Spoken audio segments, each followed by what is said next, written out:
across Europe, and to everyone in Asia. It's a beautiful Friday and here in Thailand. Hope it is where you are as well. And it was, Sunny day in Tokyo. yeah, it's really nice here in Asia. And I'm hoping everyone enjoyed as Cheryl just said, we had a really fun session about 12 hours ago, where we had African investors and startups on stage. And I have to give another huge thank you to Liz and everyone who helped with that. It was, for me, I really looked forward to that, and it didn't disappoint at all. I leave that, feeling more excited than ever to get over there. And I really do feel like Africa's ready to pop. There's Mabana's in the audience there. We've got to bring up some of these smart folks hiding in the audience. And it's super high on my to-do list now. I absolutely got to get over there. And it was a joy to reconnect with my partner in crime, Gabanya from he's from Lagos originally, and some of you got to meet him. He's been helping me do my events in Sweden for almost a decade now, and super one of my favorite people. But it is recorded, and for those who want it, you can find it if you look for Stockholm Tech Meetup, and you'll see the Stockholm Tech Meetup page, and there's a YouTube embed there. It's just the audio, of course, but I need to think of another good theme for the next Stockholm Tech Meetup, and I'm thinking we might do it around medtech and get a bunch of medtech investors and medtech startups to pitch each other, or we could find another theme, something like that. Looks like Robert likes that idea. But let's get into the headlines. There's already no shortage of them, and how we do this is there's a Twitter account called Tech News Around the World, and the Twitter account is TNATW. And every time we share a headline here in the room and we start talking about it, we're also tweeting the link to the article from the Twitter account. So you can click on it and read it, and come back to it later if you want, and retweet it and help get the word out. And you can also send in articles that you think we should be talking about all throughout the day, 24 hours a day. So when you find a good article, you tweet it and just include our Twitter account, TNATW, and then we see it and then we can retweet it, like I'm going to do right now with many of the tweets that are coming in.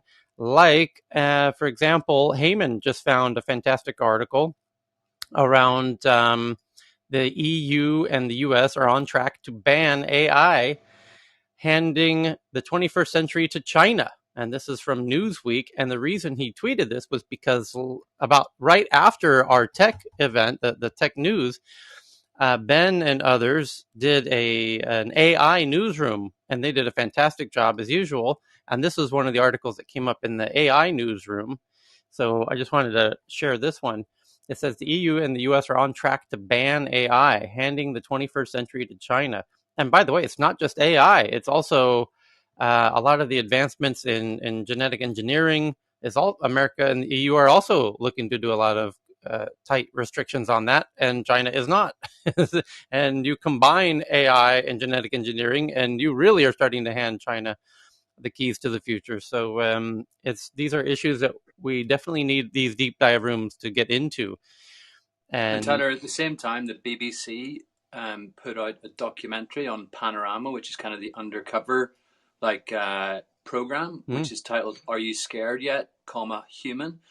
And the so what is like the timing of these are really interesting because Panorama is on the pulse in terms of where things are going. And in this program, which I would commend to this global audience because it's so good, just 60 minutes of really interesting topics like what we cover in here. But yeah, fascinating, especially the facial recognition stuff. Can you send me a link to it so I can tweet it from the Tech News Twitter account? I'll do it immediately, Tyler. I'll do it immediately. Thanks. And that's what makes that Twitter account so special, is because Caroline, who's in the front in the audience here, and Poppy is the real superstar on the Twitter feed, but all kinds of people are sending it. Nicola, a lot of people in the audience are sending in these articles that I retweet, and it's great to see the community of folks who hang out in the audience are contributing and participating through the Twitter account, and they're finding these fantastic articles that we do. Sarah as well. inviting some of these smart folks up on stage. Simon, welcome back from South Africa. So this article about the EU and the US over regulating innovation.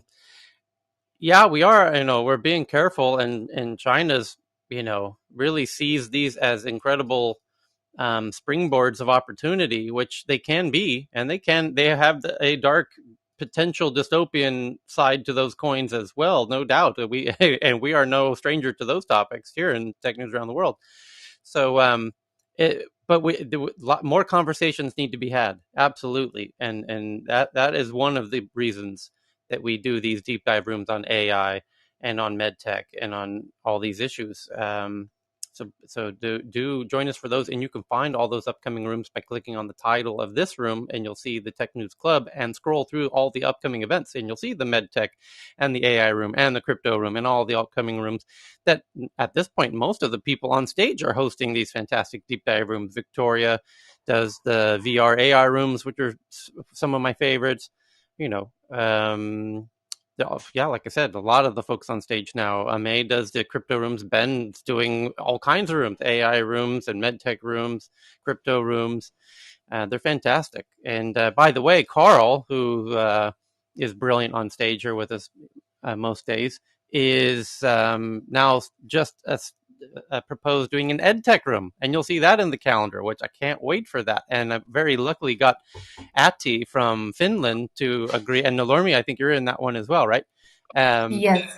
Antti from Helsinki is the brains behind Finland's biggest edtech incubator. And for those who don't know, Finland consistently ranks number one on the planet for education.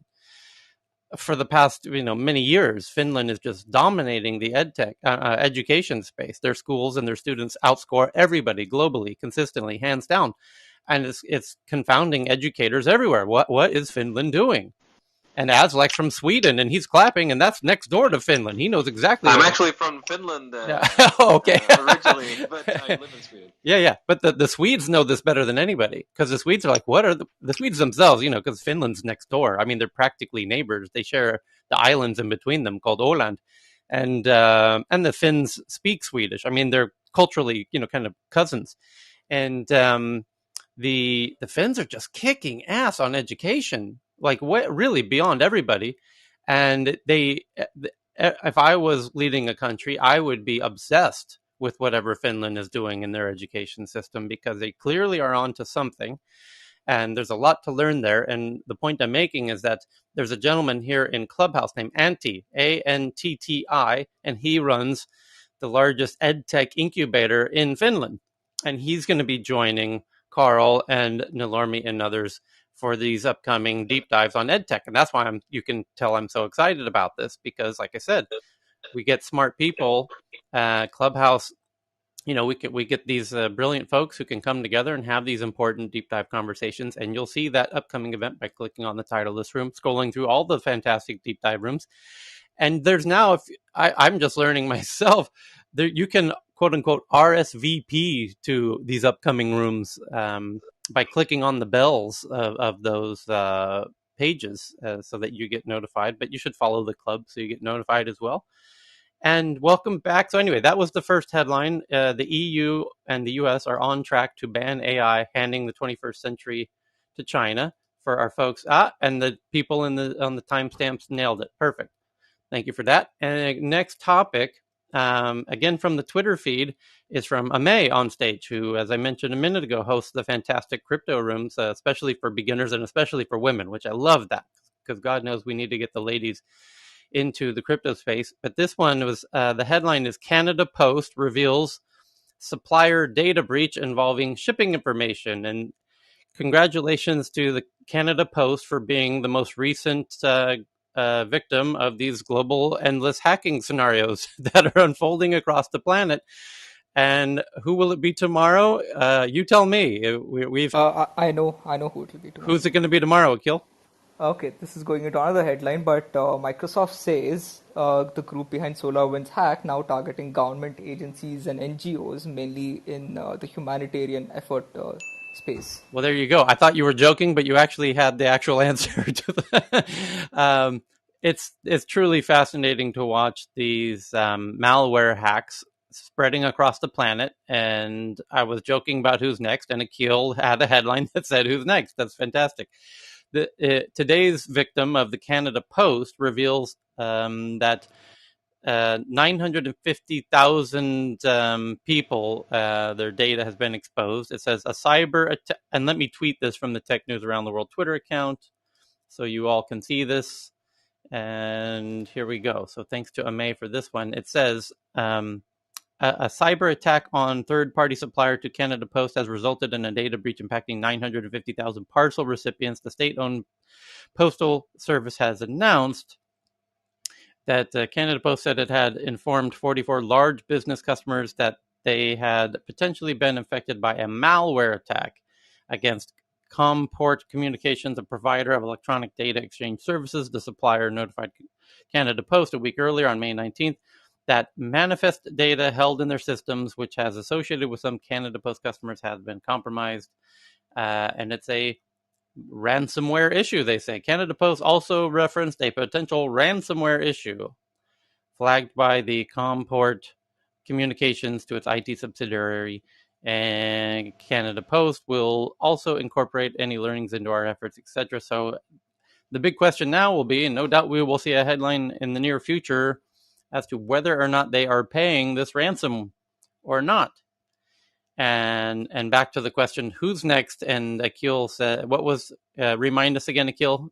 Microsoft says group behind SolarWinds hack now targeting government agencies, NGOs. Yeah. So yeah, and they're targeting government agencies in part because they're easy victims because they have terrible security generally and bad, not the best hygiene and protocols for managing their data. And they have valuable data, and they have money to spend on ransoms. So they make for very juicy, low-hanging fruit targets. And particularly, I believe it was John, but correct me if I'm wrong, that highlighted the point as to why the medical systems in Ireland and New Zealand were both attacked recently, because that data is very, very valuable and potentially, life, very critical, important data that people need, and those hospitals understand how valuable that medical data is for those patients in many cases. And Tyler, I tweeted out the Microsoft article at you. It has a bit of a deep dive of how many emails got hacked, what are the organizations like, and whatnot. Okay, perfect. So I'm going to look for that. Let's see here. Is it from what's your Twitter account that you sent that from? Sri Sayakil 96. Yeah. Oh, hacking news. Microsoft says there it is. So I'm just retweeting Akil's. Just sent in the link about Microsoft's SolarWinds hack details. So I just retweeted that to everyone. So thank you both for those. I'll pause there. There's a ton of news. We're going to be here for a while. Some awesome articles going on in the tech news sphere. But I want to pause as usual to welcome everybody on stage. A lot of smart folks covering the world geographically and professionally on nearly every possible imaginable aspect. So if you have something to share from your part of the world, please do jump in. It's a bit of Facebook news. Yeah, go for it. Facebook no longer banning posts calling the coronavirus man-made. Wait, say it again.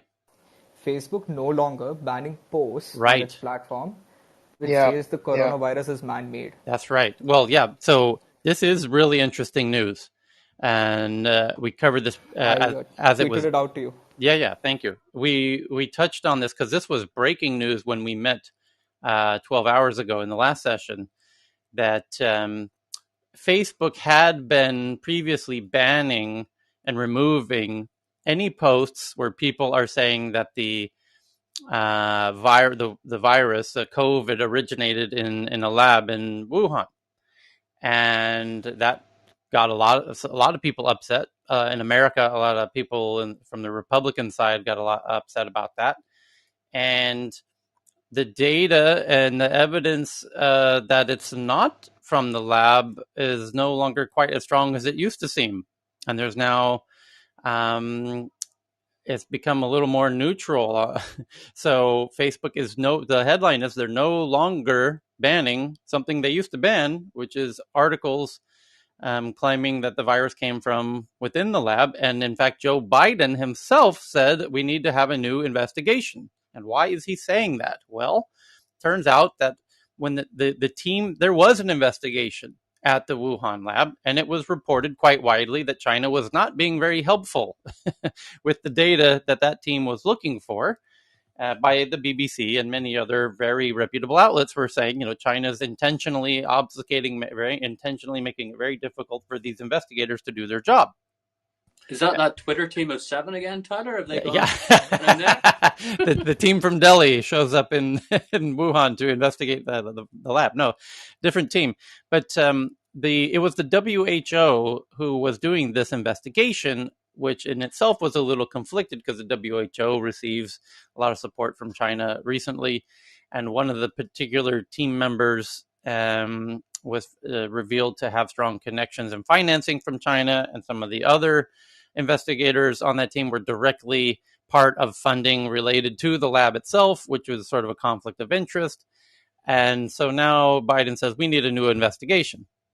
And so we'll wait for the outcome of that investigation kind of eagerly to see what it says. And there was also very interesting information that was revealed in recent days, which was, it's now been widely reported that there were 3 people from that lab who had COVID-like symptoms and were hospitalized for COVID-like symptoms just before the virus came into Wuhan. November 2019. In November of 2019. The music. Yeah, sorry. I'm slacking. There it is, folks. It might not be music anymore, Tyler. This stuff is getting more evidence. Yeah. It's so. We only need a link to Microsoft now. Can I make a comment at the right time, please, Tyler? Yeah, of course. I just want to be on the queue. Kai, you're up next, but please tell us how Bill Gates is involved in this. Go ahead, Kai. Right. I found all this attack from the mainstream Western media on China quite amusing, because it seems that people are forgetting a very obvious case of double standard here, because in the West we operate with you're innocent until you're proven guilty kind of principle. That's right. What I'm obviously detecting is that there seems to be a trend to actually assume China is guilty and You're then right. go and find proof. You're right. I'm British, but I find this whole trend to be totally unfair. For example, lots of people actually pointing at the US, saying that there are definitely cases that coronavirus and something like strange flu was spreading around in US from November. But hey, nobody is going to call for a open and transparent investigation on that. But yet people are just trying to do their best to point at China, saying that, oh, you're guilty, you caused it. But there was no scientific proof. There's no reasonable proof. And we're talking about the sovereign country here with a large population, with a strong government. I mean, what right do we have to actually go in the country and do whatever we can, and then pointing the finger and say that they're not being cooperative? I think that's entirely unfair and really, really funny. I'm just reading all this news and I listen to this news.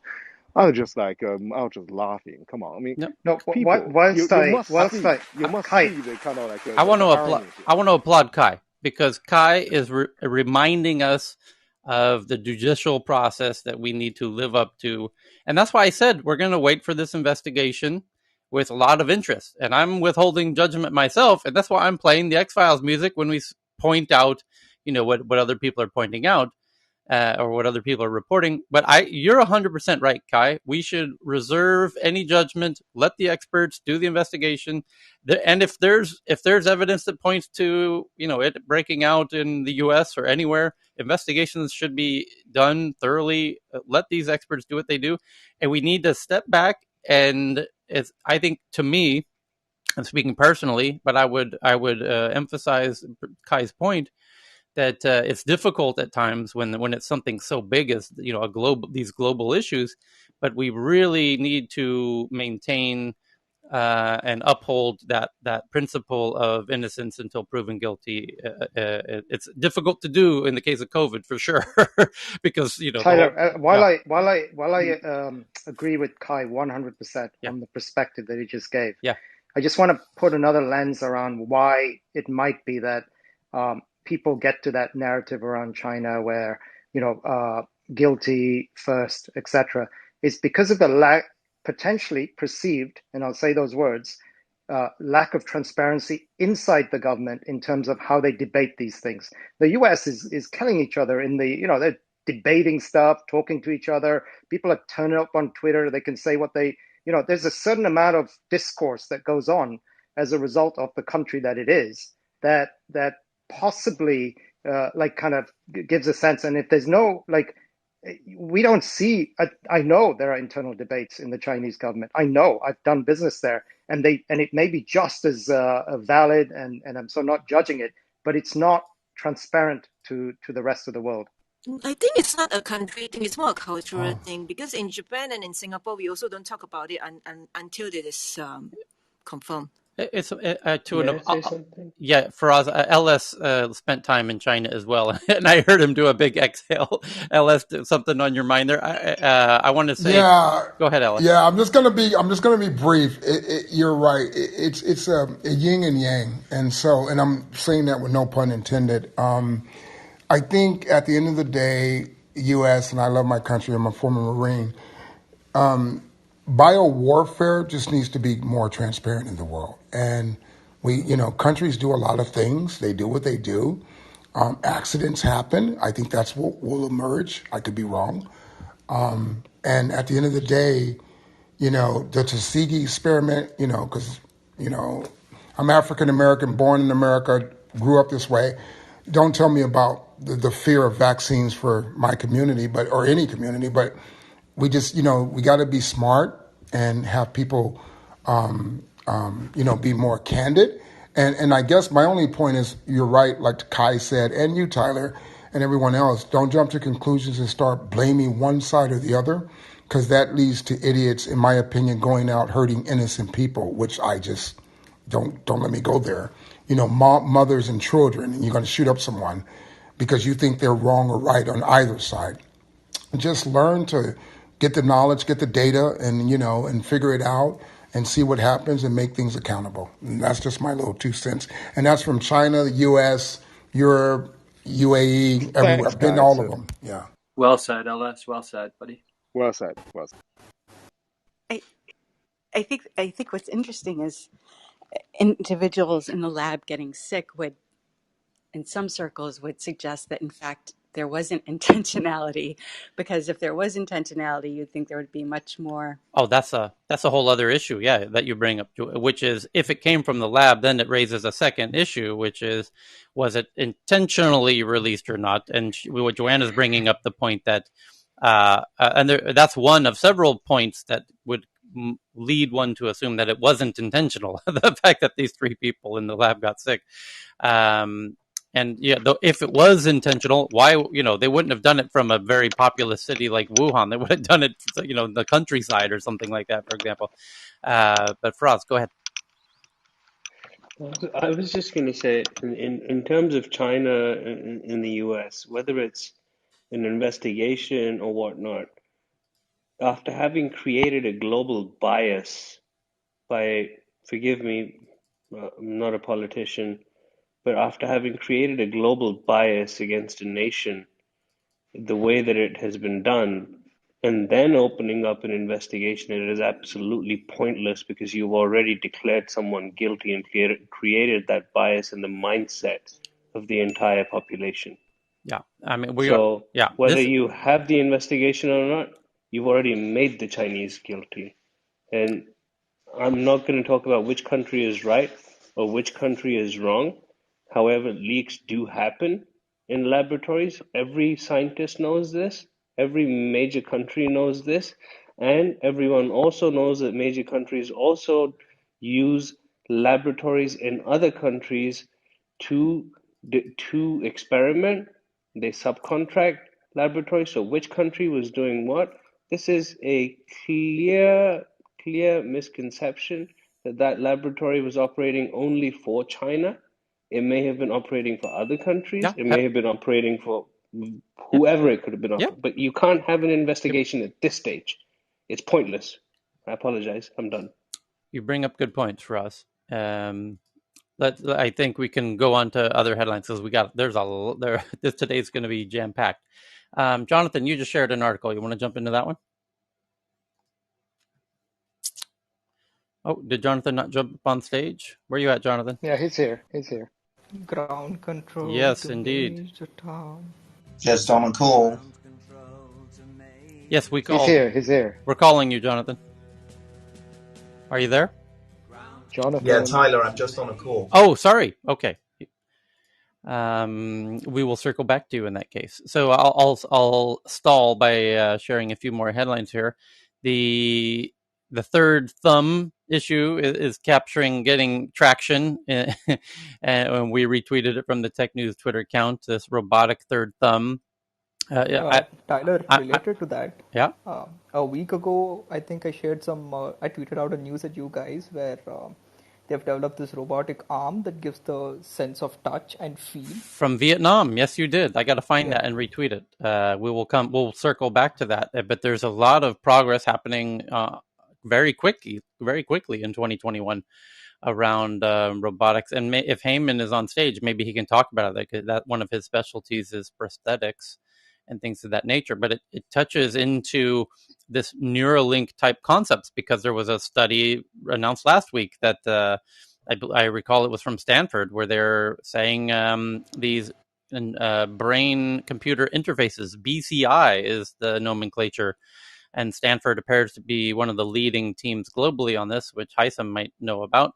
I know our friend Sid at Apple knows this. That they're making very good progress as well. So all these technologies are having a concrescence, as it's called, which any dentist knows that term. It's when the nerves of your teeth start binding together. But it's the synergies between these technologies overlap and merge. And so you get the robotics merging with the brain computer interface innovators. And next thing you know, we've got extra fingers and extra arms to compete with the robots in the factories. Because if you can't beat them, you might as well join them, very literally, with your extra arms and fingers. But it's going to be a very interesting world in the very near future. We covered yesterday a huge headline out of India that their largest fintech mega unicorn, Paytm, plans to launch India's biggest IPO, raising $3 billion. I just tweeted that out. Thank you, Sarah, for tweeting that in. So I just retweeted. Congratulations to Masayoshi-san. Oh, is SoftBank a big investor in that? 40%. Yes. Oh, Jesus. As if they didn't have enough mega wins already. And then here's one from our friend Kieran. Google nears settlement on an ad tech antitrust case in France. And as I've touched on barely, that France is really leading within the EU framework of kind of putting pressure on the big tech companies, namely Google and others, to fine them for their wrongdoings and abuse of powers and abuse of data and whatnot. So I'm retweeting that one from Kieran to the Tech News Twitter account. And what else we got here? Sylvan shares a really interesting one about these very cool futuristic vehicles, robot delivery vehicles. And you got to see this one. This is a glimpse of the future, as usual. I just shared it from the Tech News Twitter account at TNATW. And it really blows my mind how in 2021 we're seeing just a true explosion of these robotic autonomous vehicles. And we did about two days ago showed a whole bunch of these vehicles on the streets in China. David, can you comment if you've seen any of these kind of 3/4 size autonomous driving robotic cars that are doing any deliveries? Not in downtown, but there's a special zone in Beijing. That's right. And a couple of days ago, 3 companies got the license for it, and it's JD.com. Yep. And Meituan. Meituan is basically the combination of like Grubhub from the US and Yelp. So it's the largest food or Ordering and restaurant delivery. F&B, Yeah. right? Order and delivery, and then also rating and service. Yeah. And there's a little politics behind this that's quite fascinating. So Alibaba actually came out with something like this as early as mid last year, but they were not awarded this license. And I think this further shows how they're being sort of alienated because two of the three companies that I just mentioned, JD.com and Meituan, are both backed by Tencent. So I guess you really see Tencent sort of starting to eat away at some of Alibaba's dominance, especially because it's favored by the regulators and the government. Ah, interesting. And I love the additional cultural context that David consistently brings. And you might have some more cultural, professional context on this headline that Poppy is just sharing here. Montana is really establishing itself strongly in the crypto space of crypto mining and regulations around crypto. Different states in the U.S. are being a little more relaxing on regulations. Like some areas are notoriously lax on autonomous vehicles and more accepting of allowing experimentation of autonomous vehicles to attract people like that. Montana, very notably, and Idaho and other some very non-obvious states are That's yeah. that's where I built my first mining facility, actually, In Montana, in Butte, Montana. right? I swear to God, the place is such a shithole. I mean, it's got a population of 40,000. Yeah. When I landed, the mayor came to give us this welcome because it's like this depleted mining town. And then I remember cracking the joke that I must be the first Chinaman to ever set foot in this town. And he's like, no, no, no, no. Actually, we have the first Chinatown in America. Oh, He's like, maybe funny. you want to spend Chinese New Year here. I was like, ooh. So the article that Poppy just found, and I'm retweeting, says that I can't believe the coincidence here. Montana cryptocurrency producers, to David's point, back a utility scale solar project because the crypto mining ecosystem now is very conscious of the greenness of the energy behind the mining, and it says a 300 megawatt Basin Creek solar project would be built on a ranch land in Butte, Montana, David's favorite place, and would supply energy to the expanding data center in Butte, Montana. So Tyler. Yeah. sorry. Hey, Tyler, it's MA. Was that David? Hey, David. I just wanted to give a little piece to that in the United States, I actually was invited last night, super late, to try and speak at the Wyoming Council to testify because they're putting in state legislation for NFTs and digital identity. So it's an interesting move because now we have Wyoming, we have Montana, we have Texas, and we have Florida. So I think slowly you're going to start to see this migration. However, also, I just tweeted a funny statement because I just couldn't even pop all the 5 articles up. But it's your struggle's real when your top 5 articles are all about a Bitcoin ETF being fast-tracked to be approved in the United States, and the SEC starting to moving a bit more forward to make the structure around it. So Morgan Creek, the investment firm, believes that that's why they're also moving so forward to swiftly regulate it so they could get it approved. Yeah. And go ahead, LS. Yeah, MA, hi, it's LS. Hey, Hey, LS. And this is going fast because I think this is correlated to the Fed coming out, and I know Tyler covered this in Cal, I'm pretty sure you guys did, on the Federal Reserve doing their own digital currency and research 2 weeks ago. And this is Jerome Powell, the chairman of the Federal Reserve, saying that the U.S. needs a crypto coin, basically a digital coin. So I think some of these states are starting to see the writing on the wall, that digital and cryptocurrency, not just Bitcoin itself, but the blockchain and the technology will be a solution to economic development and global growth, which is my focus. That's all. So I have some Tesla news, by the way. Hang on to it because we're still on crypto. So Poppy found another article that executives from China's largest Bitcoin mining firms speak out about the regulatory crackdown happening in China around Bitcoin. it says and one of the quotes from one of the top CEOs there says, if China takes regulatory actions against crypto mining, which they are doing, then major Chinese manufacturers will sell abroad, it says. So I just retweeted that for those who want to do the deep dive. But David, can you make a comment about if with China cracking down on the mining, what the kind of butterfly and ripple effects of that could be, do you think? I don't know. Business is fantastic for us because we're convincing all the miners to move to our properties in the U.S. So, as far as I know, the two places that well, the one place that's really coming down hard is Inner Mongolia, and I honestly think a huge part of that is also to do with the purge that happened in 2019, because a lot of, I think, as far as my knowledge, goes, almost all of the uses of power for crypto mining was signed off by this vice chairman, which is one of the two number twos at the Inner Mongolia Autonomous Region. And part of the reason why there's so much problems behind this is they almost all used an excuse to get the subsidized power, which is that they were doing AI cloud computing research.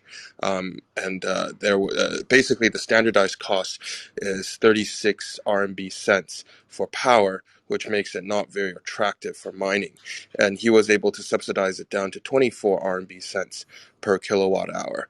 And all of them basically use this fake coverage of AI cloud computing as a way to get in. And then so during the political purge of this vice chairman, everything that he signed off is starting to sort of unravel and then now getting cleared out.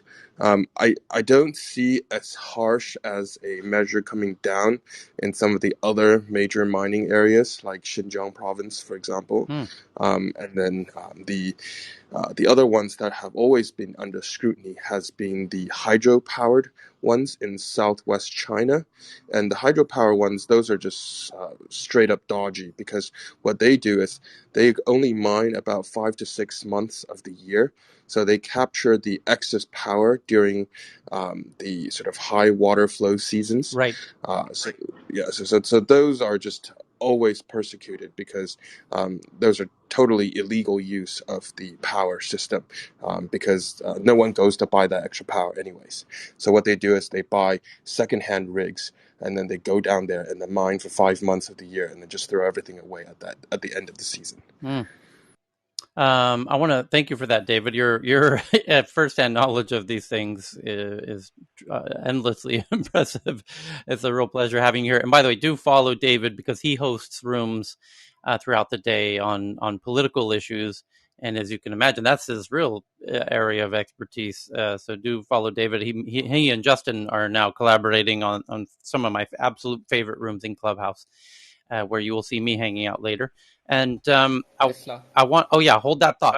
I need Johan. We'll go to you. Jonathan is. You're off your call because we'll go to. Yeah, apologies Okay, for that. so That hold was on. I think Johan wants to comment on the crypto. Then we'll go to Jonathan, and then Akhil on the Tesla news. Go ahead, Johan. Yes, I did send in a thing about GameStop yesterday. So hold that thought. I thought. Is it about crypto? Yeah, it is crypto. Oh, go ahead. GameStop is going into the NFT and crypto arena with the money they made from the Reddit thing. Oh, interesting. I tweeted that to you yesterday. Okay. You am done speaking. Please try and send it again because I've since then 150 people have tweeted. So if you could do it again, it'll make it easier to find. Jonathan, are you ready? Yes. Yeah, I'm here. Sorry Cool. about it. No problem at all. No, the Clearview AI was just quite interesting that governments are, well, actually privacy bodies, not governments, are beginning to sort of seek legal action to protect people's facial identity. And I just think it's quite amusing because, almost all of the governments across Europe and possibly the world use Clearview AI technology. And it seems to be slightly double standards because you have Facebook that likewise is using image and facial recognition technology across its user base. So if Clearview AI is in the dock, then there must be multiple of social media apps that should likewise also be investigated. Yeah, I just tweeted out the article that you sent in here and attributed you to that one. That says, from The Verge, Clearview AI hit with sweeping legal complaints over controversial face scraping in Europe, which makes perfect sense, actually, because Clearview, which is a U.S. company, which Charles, who joins us very regularly, is notably one of the secret co-founders of, which the New York Times dug into. And it's how it works is they scrape, like Google bots scrape the entire internet for all of the text. Clearview scrapes all of the images of faces of the entire internet and puts them into a database and matches all the faces. Similar to your photo apps in your phone, by the way. Matt, have you noticed how accurately it magically categorizes you and all of your family members and friends by their faces into neat little folders, right? So it's got your mom and your kids and your cousins and all your friends categorized by their faces kind of magically now. Clearview does that, well, for the entire planet, for everybody, and shockingly accurately. And it's concerning because these people are not knowingly part of this. You didn't realize that Clearview has made a file for you that now they now sell this technology to law enforcement agencies, notably in the US, but actually internationally. And what this article says is privacy watchdogs believe Clearview's image scraping method violates European laws. Yeah, well, it very well might. Privacy International and several other European privacy and digital rights organizations announced today they filed legal complaints against the controversial facial recognition company Clearview AI. The complaints filed in France, like I said before, France is the one leading the charge on these data privacy issues, as we just said.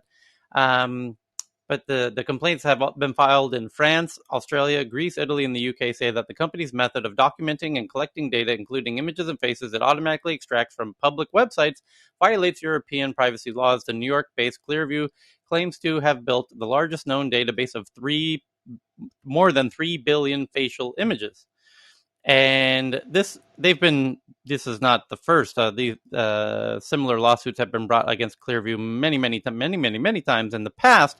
And thus far in the U.S., it doesn't really violate U.S. law. These are public images on the internet. And so they're just organizing them in the same way that Google says, we just organize the data that's publicly available on the internet.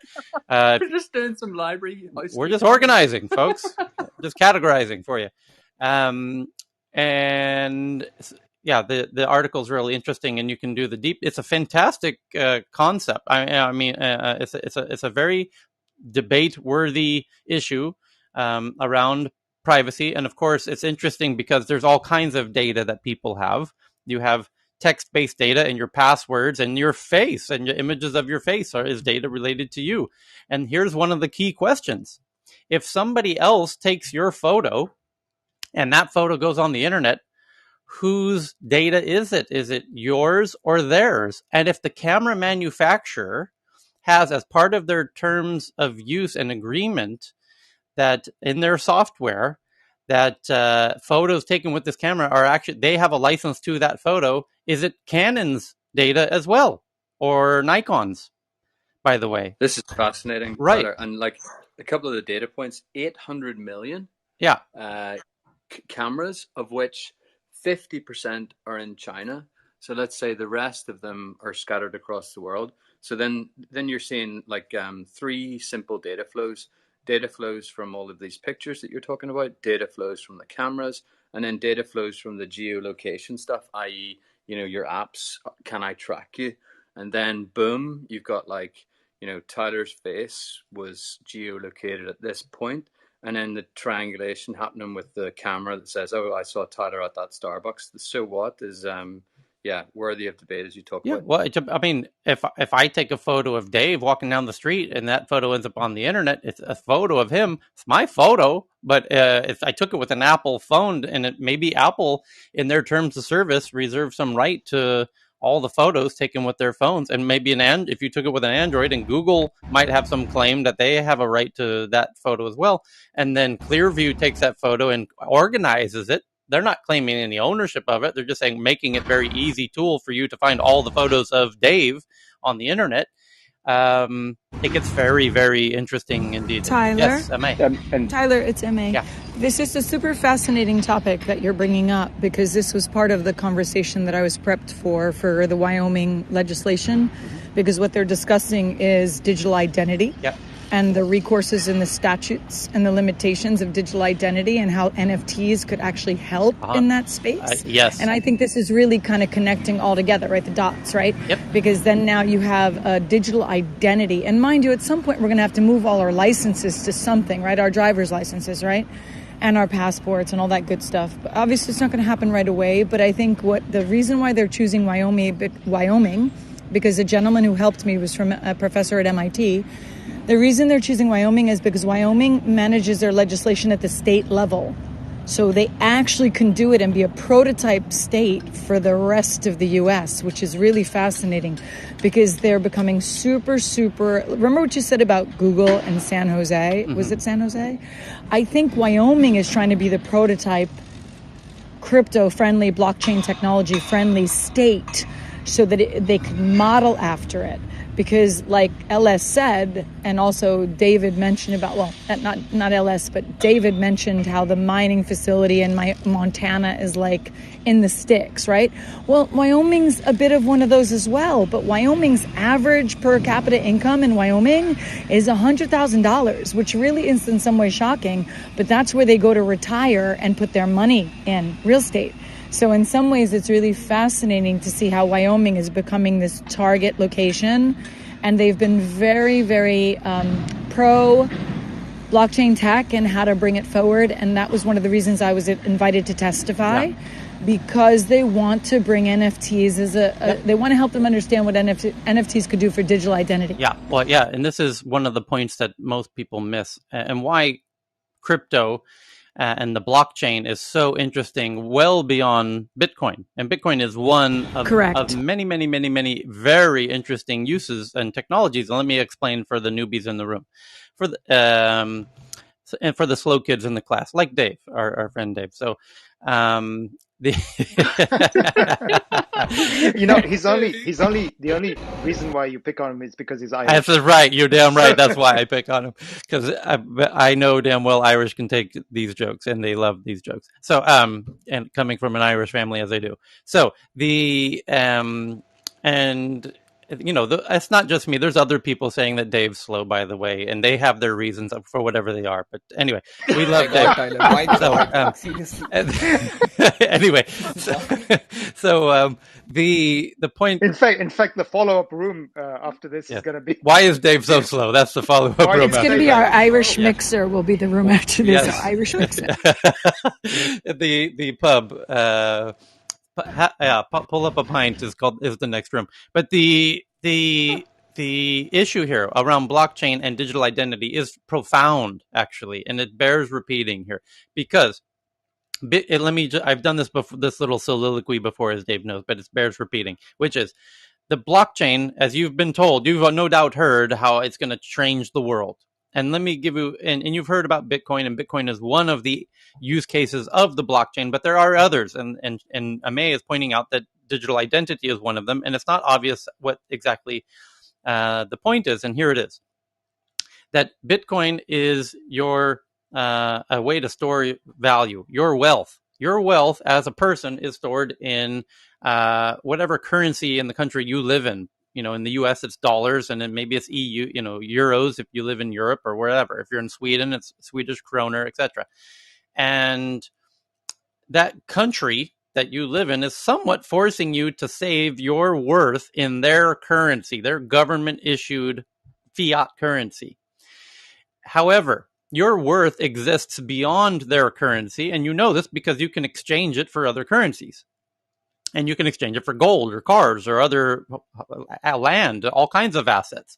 And this is where Bitcoin is very interesting, because it's a intergalactic tradable storage of value, essentially.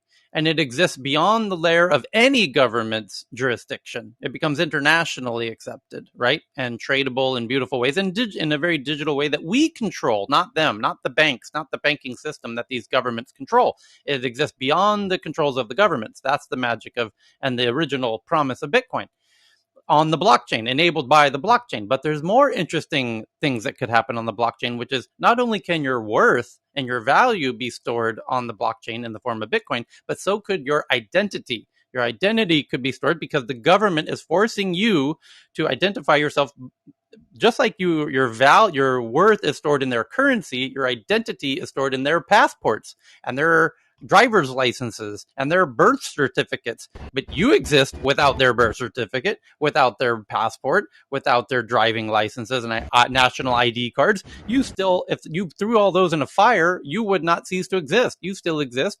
And there should be a way to identify you beyond the confines of the country you were born in, because you exist internationally as a human being of planet Earth and of the solar system. So this is where a digital identity on the blockchain that could be recognized internationally, just like Bitcoin, out of the controls of the governments, but we accept as the humans of planet Earth, we accept Bitcoin as a way to trade internationally. We accept this new bit ID or whatever we end up calling it as a way. And you could say, yes, that's me on the blockchain. Here's my blockchain ID number. This is me. And I accept it and I approve it, thumbs up, verified. And then we could all do that with our own blockchain IDs, for example. And now we exist. We have an agreed upon system of identifying each other. And why is that interesting? Because it gets far more interesting from there. Because then that ID that exists on the blockchain for you and for Cal and for David and for Florian and Nikhil and Tina and Mayra and Ellen and everybody else, now we have a place to tie our data to ourselves out of the controls of the government. And now we can say, this is me. This is my spot for my ID on the blockchain. And here's all my key data that I say belongs to me. And then that becomes the basis for storage of data out that we control, not the hospital, not the governments. And then we can build the importance of controlling our own data can stem from that. And that's why there's interesting. I have a question. Tyler, if I could sorry. just add in. So Tyler, if I could. Oh, sorry. Real quick. Thanks. Sorry, real Ben. quick, Amay, really and then quick. Ben. Yeah. I will. That's absolutely correct, because there's so many spiders that could come off of that, because you have passports that cost money, driver's licenses that cost money when they're lost. And the long and short of it is it could protect from identity theft. And these are some things that are super, super causing the United States a lot of money, right? And fraud, right? So that's just a connection. That's where they could save money. Human trafficking comes to mind. Exactly, human trafficking. There are millions of people that have no state IDs, and they are targeted as victims in human trafficking, especially. Correct. Refugees as well. Great point, Sarah. Because when we had immigrants, when we had the refugees coming out of the Middle East during the Syria conflict, they came through Germany, they came up into Sweden, and many of them, when they got to Sweden, said, I didn't bring any ID. And it makes it we don't even know how old they are, because Sweden was saying, okay, we're going to accept people under 18. And then you've got, people that look 35 saying fake passports, saying they're 18. So it gets very complicated. Go ahead, Ben. So this is a super exciting area, the sovereign identity. Yes. A couple of things: a caution and a leap. So the caution is that if and when this does happen, the blockchain that it happens to, there isn't just a blockchain. It has to be. We need to make sure it's done to a blockchain that's going to be around in 20, 30 years. So don't just believe anybody is slamming your identity on some random blockchain that's owned by 2 or 3 people in their bedrooms or whatever. A blockchain is only a solid blockchain if its system that it's the distributed nature of it is there. So that's a caution. The leap is that what you're talking about needing to solve is the Oracle problem, which is still one of the hardest and not fully solved problems in cryptos. So Chainlink are trying to solve it, but it's not at all clear that they are going to solve it yet. And the Oracle problem is that the blockchain is operating in a metaverse, if you like. It is ignorant of anything that's going on in the real world in terms of its data. Let's save it for the deep dive room. I have one question. So just to tell everybody, this is already happening in China. Yeah. So the social credit system in China is run by the central bank, and their digital currency is run by the central bank, obviously, and it's basically both based on blockchain. And this is where it gets it can be done if it's centralized, sure, but in a One decentralized question. sector, Black difficult. Mirror. I worked on the early days of GDPR with the EU and the ethics around data privacy. And there really are so many two sides of this, of the risk of the manipulation of that data. And so, I mean, I know that's an obvious statement, but there's so much promise, but there's also a lot of hazards as exactly. well. Yeah, and that's why That's why it needs to be decentralized, the first properly. And great point, Ben. Great point. And that's why we said at the beginning of the hour, the first headline of today was the U.S. and the EU are kind of conceding ground to China because they are going to regulate themselves into a corner.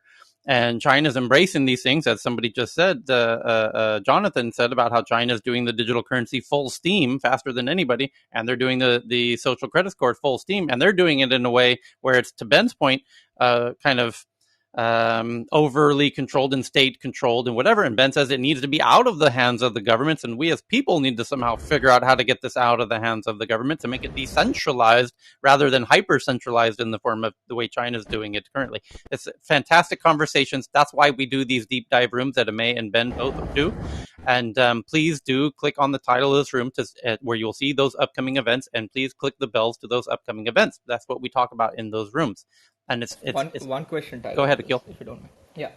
Does this mean that I can't disappear? Like, let's say I just want to burn my identity, create a new one. Yeah, that's a great question to bring up in those rooms, because we gotta keep going on with the headlines. That was smooth. Yes, yeah, that's moderation tactics 101. That's the deep dive room I will be doing next week. So, Poppy Sheridan, speaking of India, Akil, we did touch on yesterday. Poppy shared it, and I'm retweeting it. The Twitter is responding to these issues they're having in India, and the headline from the BBC a few hours ago is Twitter fears for freedom of expression in India. Twitter, it says police visited Twitter's offices after it tagged the ruling party spokesperson's tweets as manipulated media.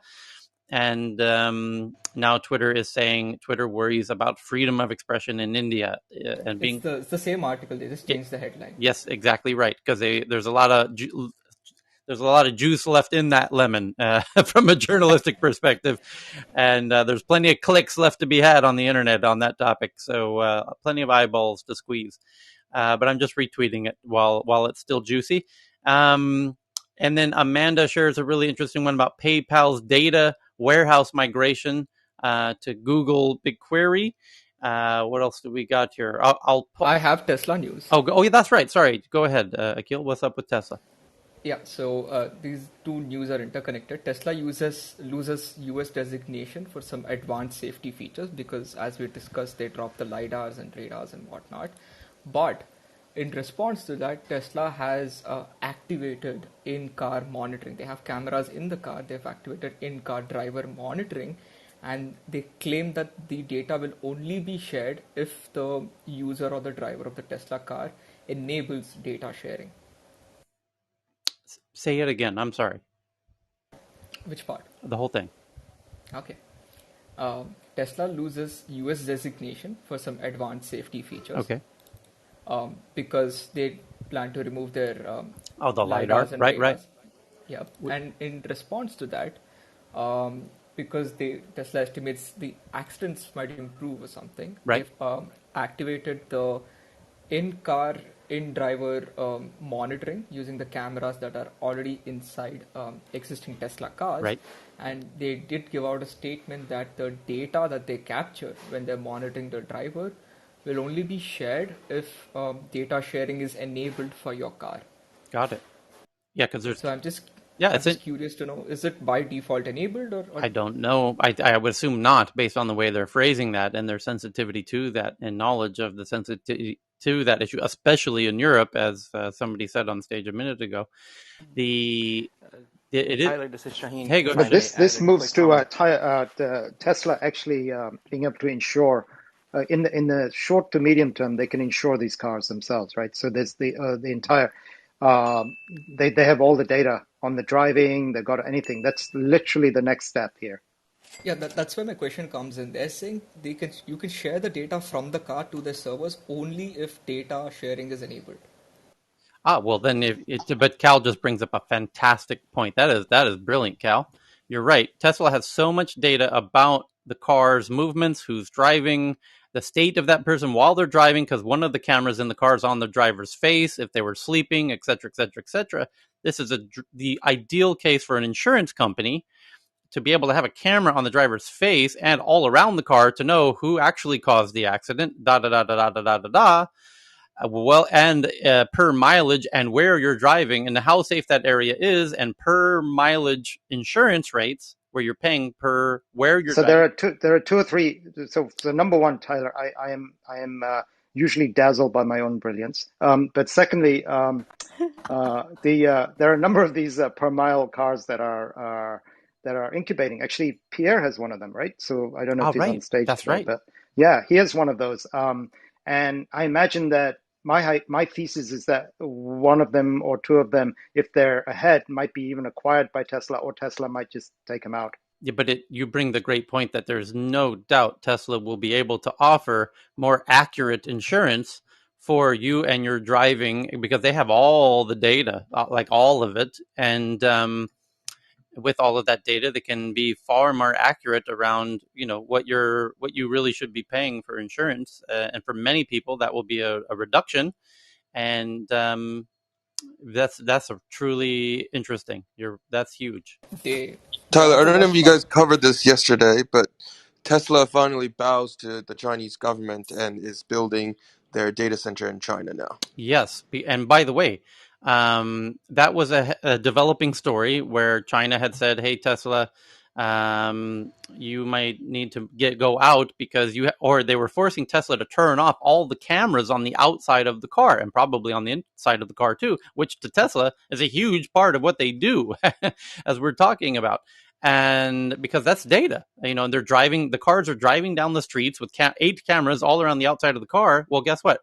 China, if you go on Google Maps and you try and do street view and walk down the street you can do that in most of the planet at this point. By the way, there's a few places you can't. China's one of them because they don't want you having, they don't want Google or anybody having street view of driving down the streets of China. And Tesla cars have cameras driving all over the streets all the time, 24 hours a day, and they could build a street view system in 24 hours, and they could give you 24-hour updated street view maps. Imagine that.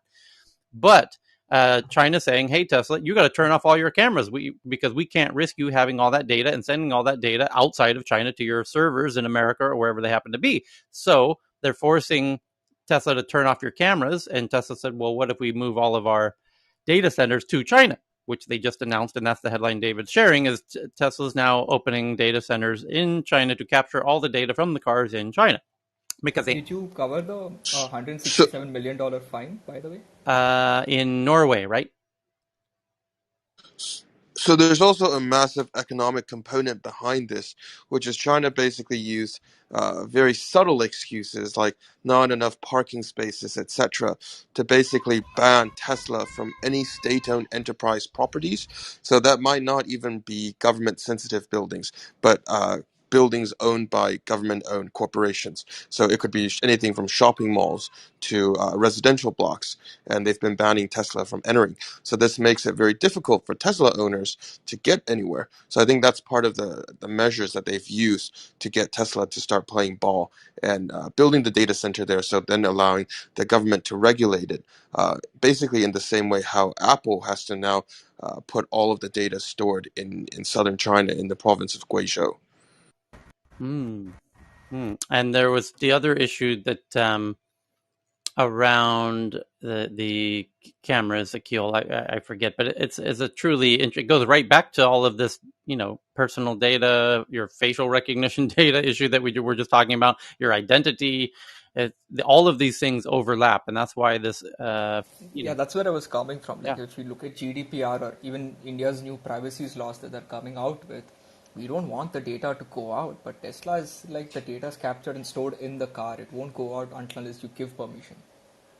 yeah, So I find that a little bit weird. yeah. I mean, I think we have to be careful how much we trust. I don't know if people read about the Wired article about the FinFund medical facility and the recent breach, but I think it all depends on how much you trust where that data is actually being stored and how it's being stored and transmitted. Yep. Joachim, you had a headline you want to share on some med tech?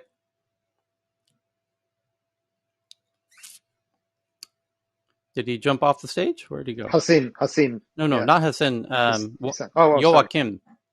He's on a call. Clubhouse is ruining his privacy for us already. Okay. We'll try. I could share a medtech headline, though. Go for it, Haitham. So over the past week, actually, several headlines have sort of come out related to the same thing. The three main sort of headlines that came out is Quest Diagnosis has basically partnered again with Page.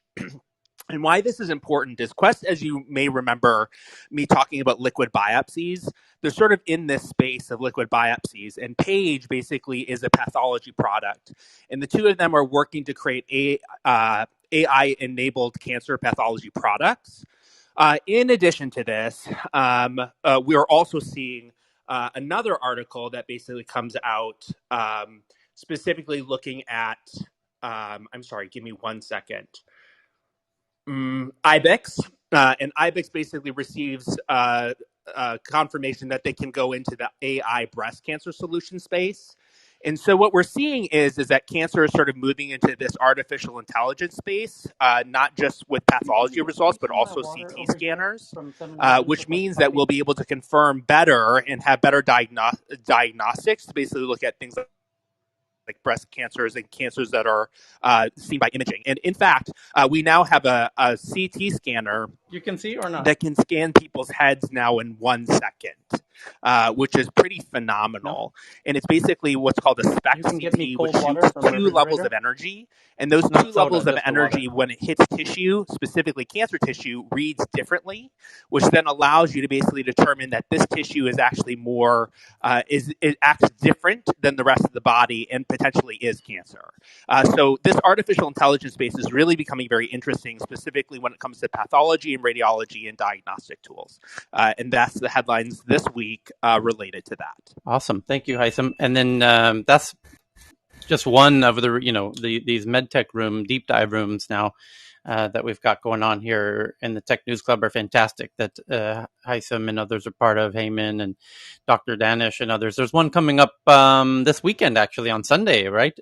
Which you can find by clicking on the title of the room and scrolling through the upcoming events. And there's all kinds of fantastic stuff going on in MedTech that we could, they need their own rooms. I mean, we just can't cover all the fantastic innovations that are happening in that space, and they are accelerating. Are they not, Haitham? Like now that tech is really going deep into the medical space. Google just announced, by the way, in the past 48 hours, a big partnership. What's the other big bank? The JP Morgan just announced a huge JP Morgan. Yep. Amazon. And yeah, we're really seeing this really boom. And the reason is that healthcare is big money, right? And now we have these tools that basically have moved into the medical space, and we're also changing regulations, which is making it easier for people to actually get approvals. So yeah, there's a huge boom, and there's a huge financial incentive to be there. So absolutely, the surge has been quite impressive. And just this last week, we saw 3 of these AI involved pathology mergers, partnerships to basically facilitate expediting this sort of diagnostic tools. Yeah, and it's because Tyler, one of the observations that I'm seeing with these rooms, particularly healthcare, but also all the other ones, and I imagine it's going to happen with education too, is that the beauty of this platform that does that, you will never get a conference like that in a physical world, right? So people from all around the world jump in, right? People from different disciplines. And one of the things that's going on between the different rooms is that people are like, so they go to an AI room and there'll be you listen to somebody like Sid and you just, you could listen for 3 hours just to Sid talking. I don't know if he's on stage, but I'm just calling out one person. There's several people, just depth of it, right? But at the same time, then the people from there go to the healthcare one and that knowledge moves there. This is completely unprecedented. I've never seen this much incubation that goes on. So if we keep this going, we're going to really, really work through some amazing stuff. I've never seen a conference like that because that's what's happening between these different rooms. Yeah, interdisciplinary. To your point, yeah. I just I just read an article that literally surveyed scientists and conferences in the past year, and it was specifically targeted at the scientific community. And they said, in the future, do you want to see your conferences return to in-person conferences, or do you want to see the remote conference facilities to be at the scale it has been during COVID? And interestingly enough, I think it was 75% of the respondents said that they would like to see it to continue as it has, because they've been able to attend so many more diverse discussions and cross-pollinate ideas. But granted, most agree that the networking aspect had its limitations. So to your very point. That's where we need VR.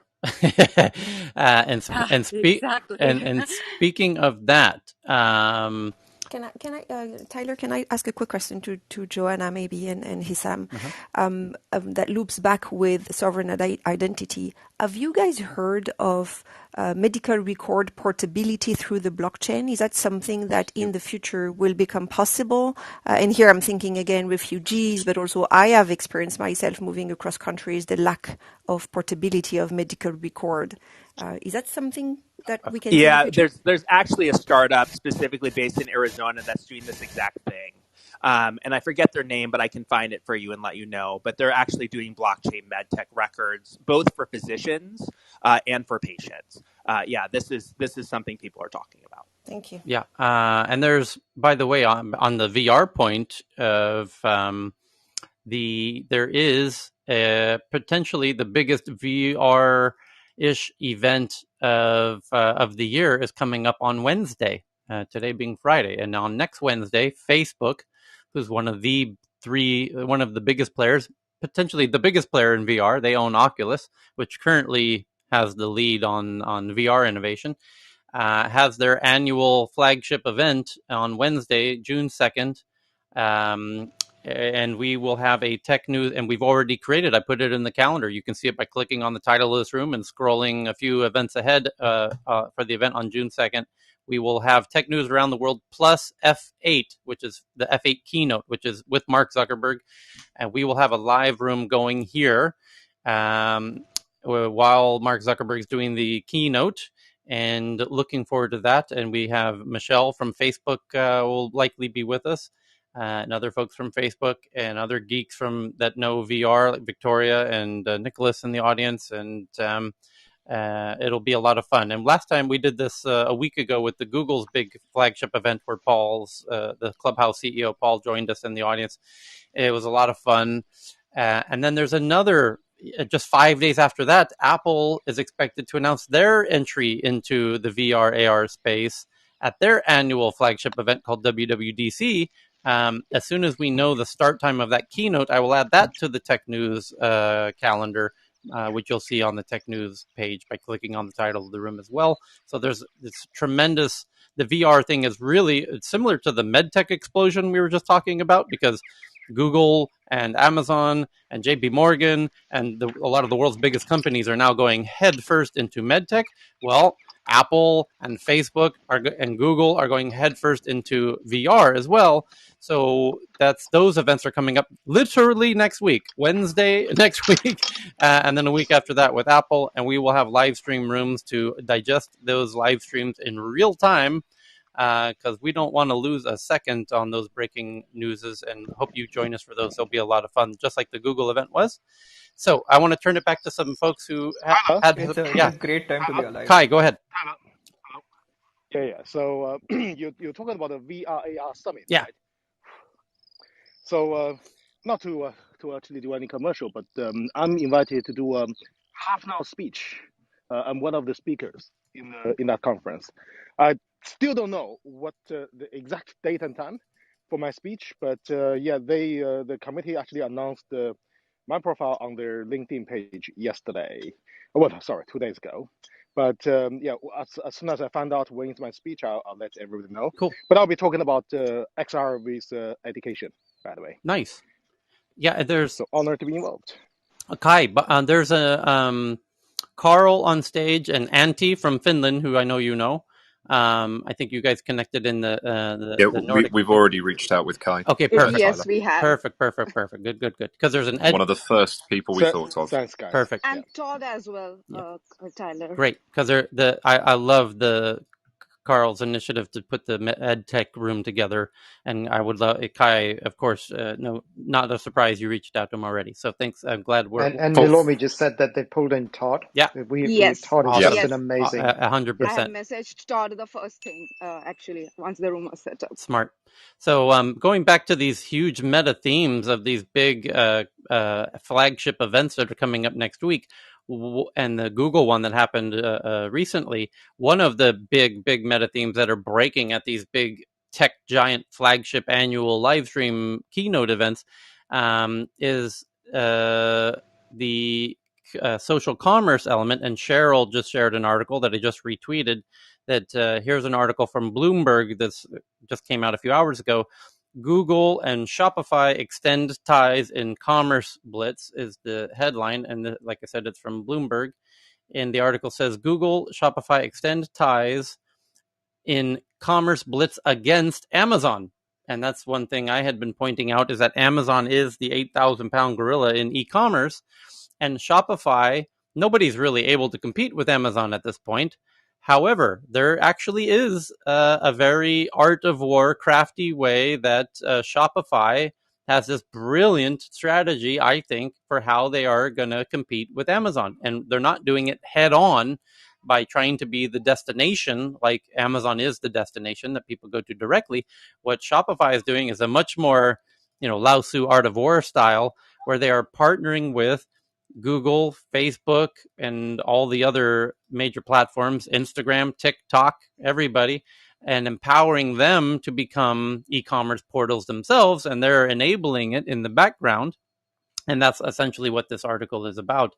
But when you think in aggregate of all of those massive platforms, because Google did announce they partner with Shopify, it's expected that Facebook will announce it as well at this event on Wednesday, with Instagram and Facebook and Messenger. And then you've got TikTok and others, and they need a way to become e-commerce platforms themselves so that their content creators can start selling stuff directly on their TikTok pages without leaving TikTok. And that's what Shopify enables, essentially. And that's where you can start to see the beginnings of something that will eventually compete with Amazon, not as a direct brand. Maybe they will, because similar in the way that maybe eventually, in the way that YouTube wasn't a destination originally, it was an embedded videos on blogs around the internet. And over time, people learned, YouTube is the source of all of these videos that are embedded around the internet. Maybe the same will happen with Shopify, where people will realize, all of this, these shops on Instagram and TikTok and all of these social apps are actually all aggregated inside of Shopify, and maybe Shopify will become a destination over time. And anyway, that they are starting to gain an incredible market share of the purchases that are starting to happen outside of Amazon through these social networks. And that's what this article is about. So I'm sharing that from the Twitter account. Thank you for that, Did you Cheryl. buy the stock? Say again? Did you buy the stock? I am in full transparency own Shopify stock. I think their strategy is truly brilliant, and it's off the radar of most people because a lot of people buy brands that they recognize, like Tesla, etc. The Shopify brand isn't quite as strong as what it's enabling.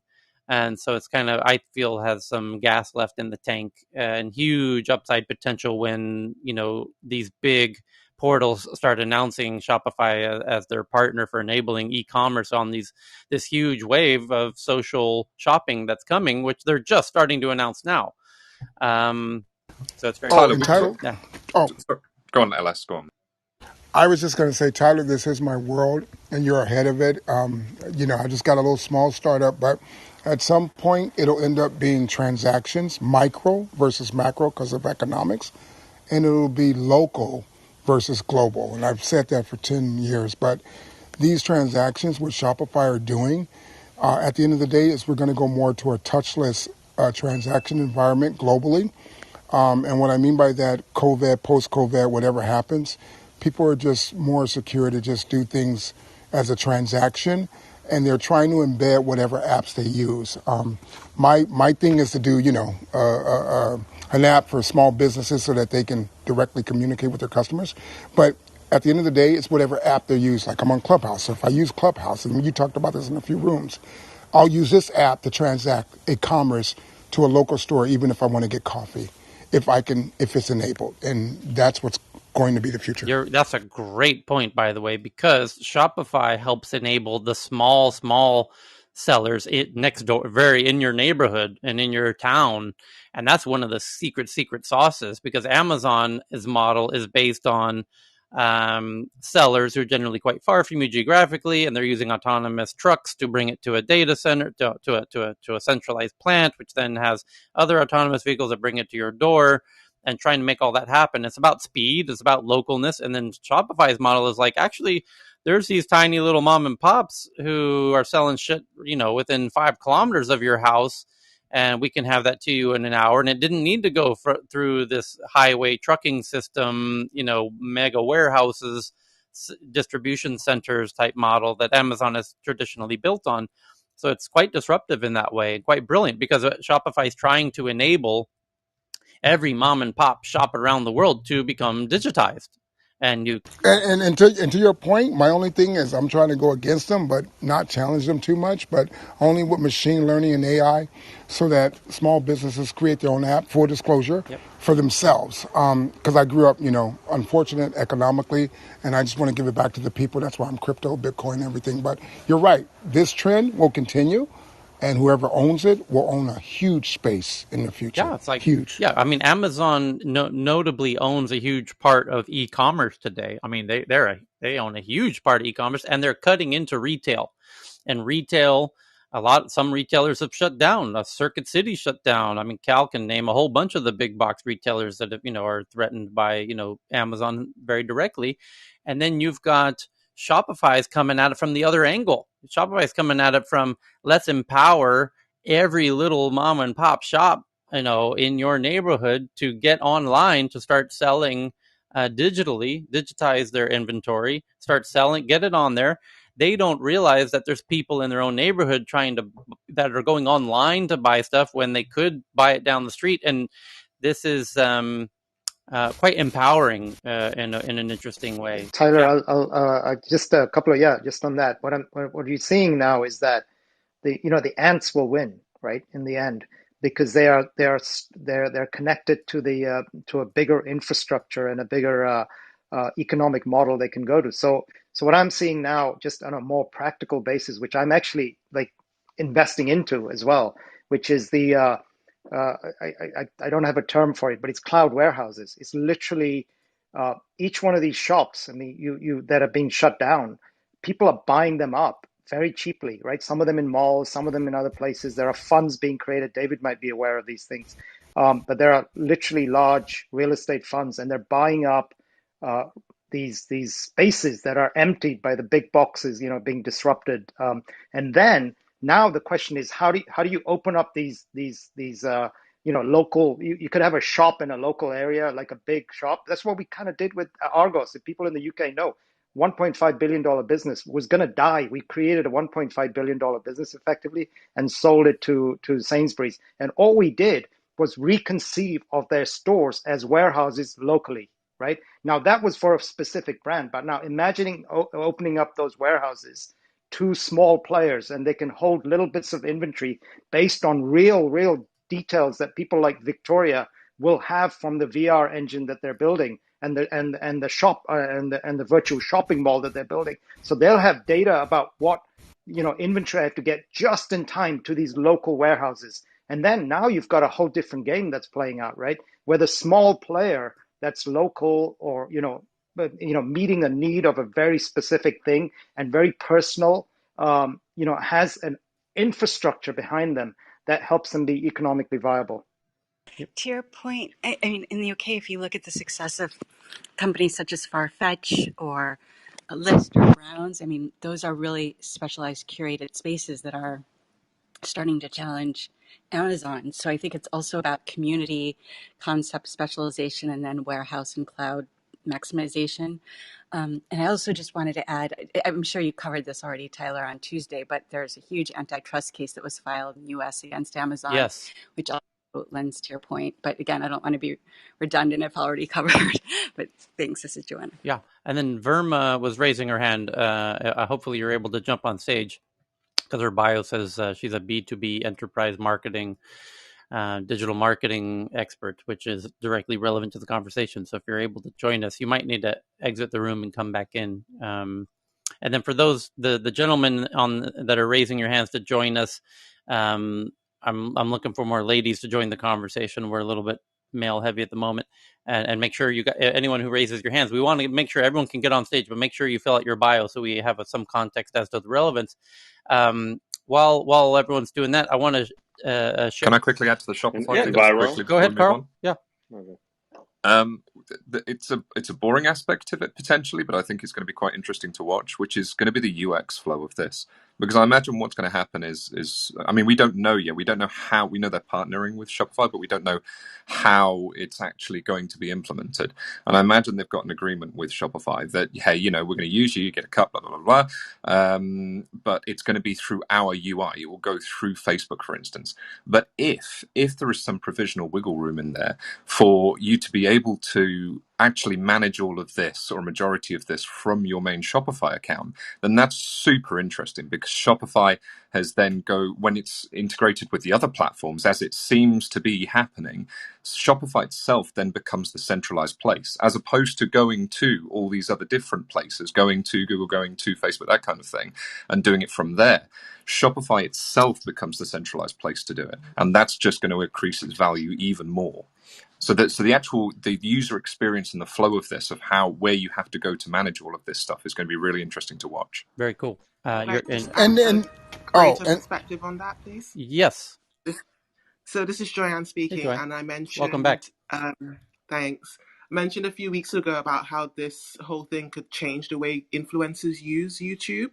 And something I recently noticed is a YouTuber who normally does Amazon reviews is now saying that she will link the products live on her live stream on Amazon rather than linking them in her YouTube bio.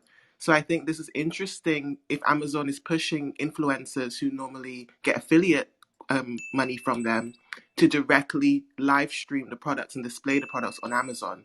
So they're coming in. They've got a plan somewhere. You better believe it. It's going to be a huge standoff. And YouTube creators specifically now are going to have a huge dilemma.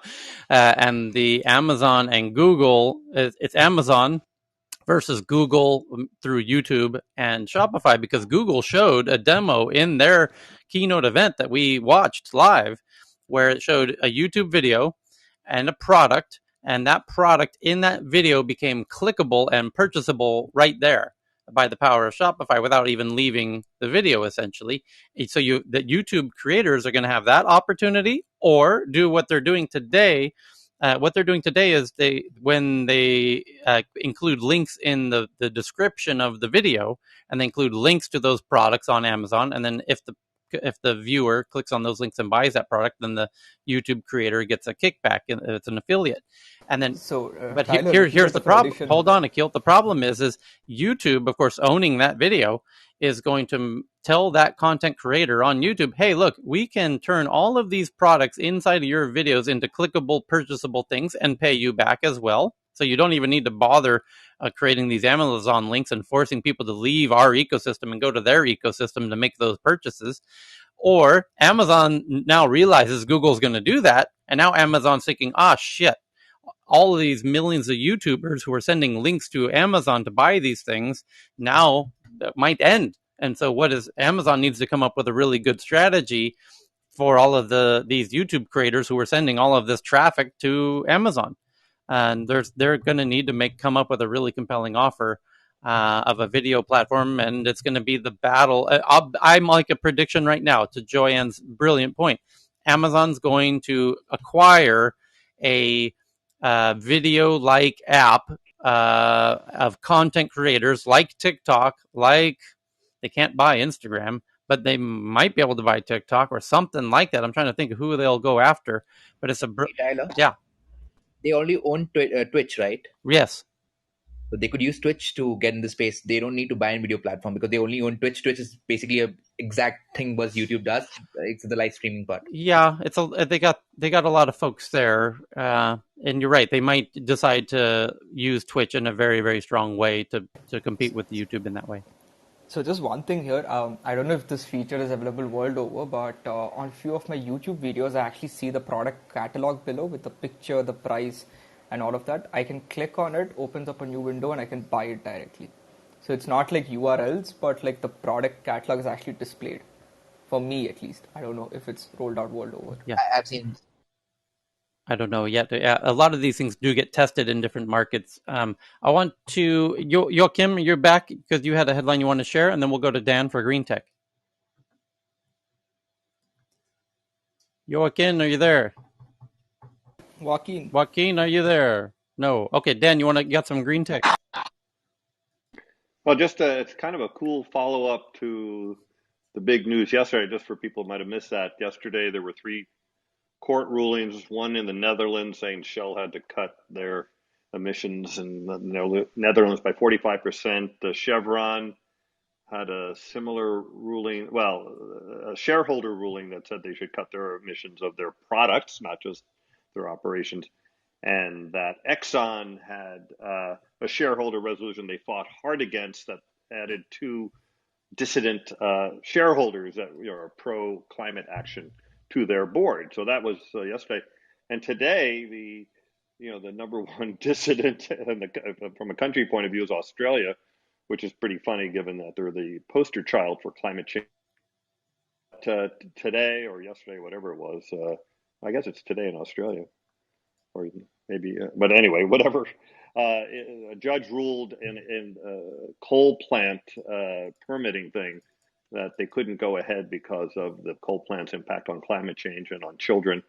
So that it's starting to happen all over the world, and it's way late for this, but better late than never. So it looks like the whole losing of the social license for fossil fuel energy is continuing, and hopefully will accelerate. So we'll see what happens. Thank you for that's some good news. I have a question about that. What will that do to the whole oil industry lobbying business? Will that suddenly be reversed? So they will, or I mean, this is the super interesting thing about this. Because they are doing massive lobbying in DC and so on. Will this change that? Well, sure, but part of what's cool about this was shareholder resolutions.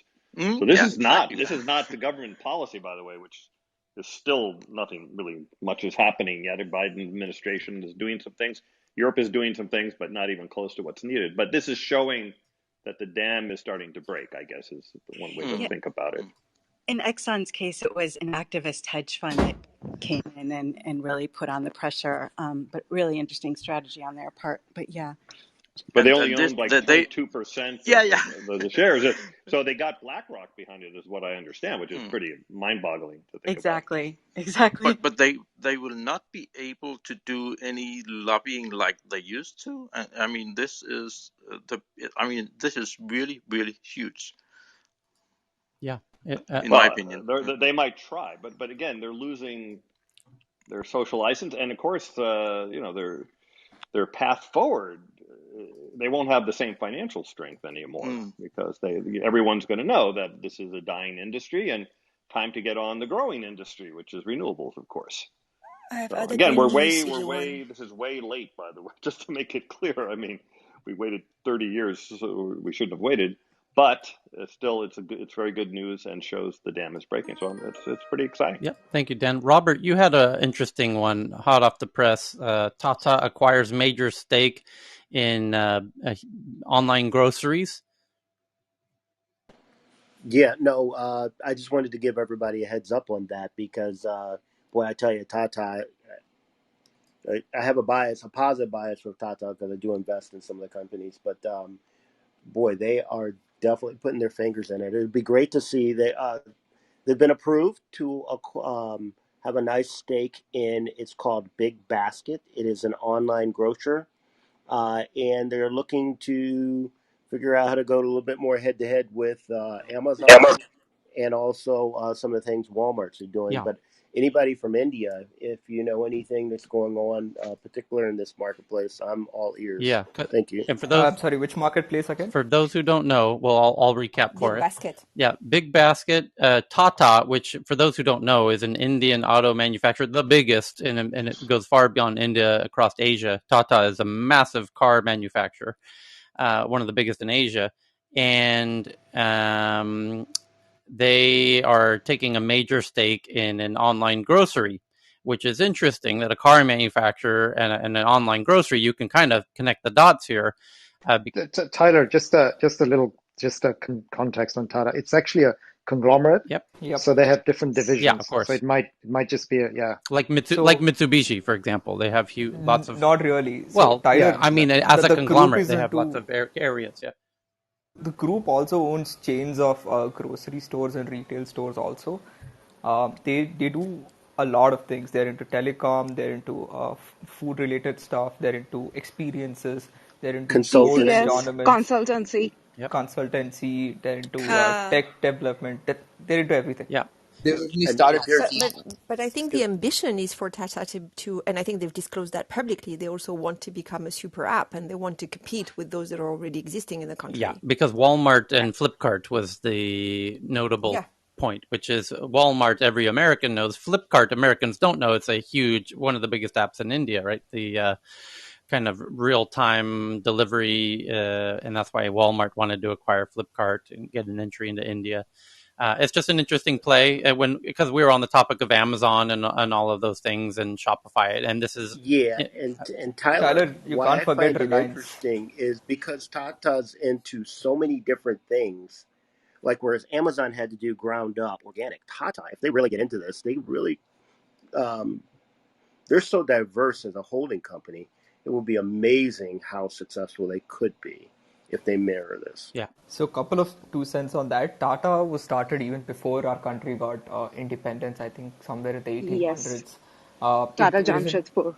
Yeah, in Jamshedpur, it really isn't a new company. The Tata Trust actually runs the whole thing, and they have multiple committees and multiple trusts structured around it.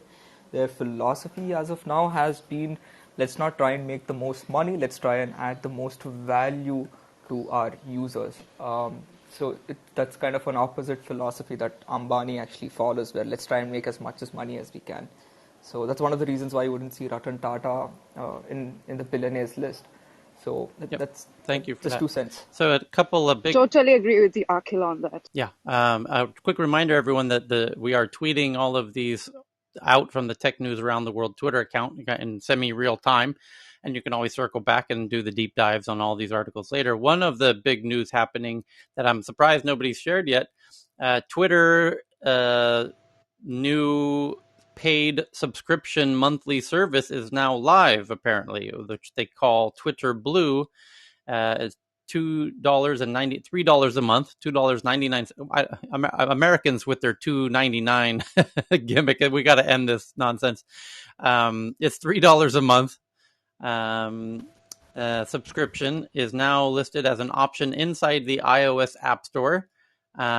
Despite the feature not yet being live in the app, you can bet it will be live very, very soon. And Cheryl shared this, and I'm retweeting it. But basically, my friend Jane in Hong Kong she's being correctly credited for once for discovering all of this couple weeks ago, where basically the kind of the main features are that users will be able to undo tweets in the same way that Gmail users can undo their hastily sent Gmails and retract them. And then they will also be able to categorize tweets that they find, because now you can bookmark tweets, but it all goes into one basket.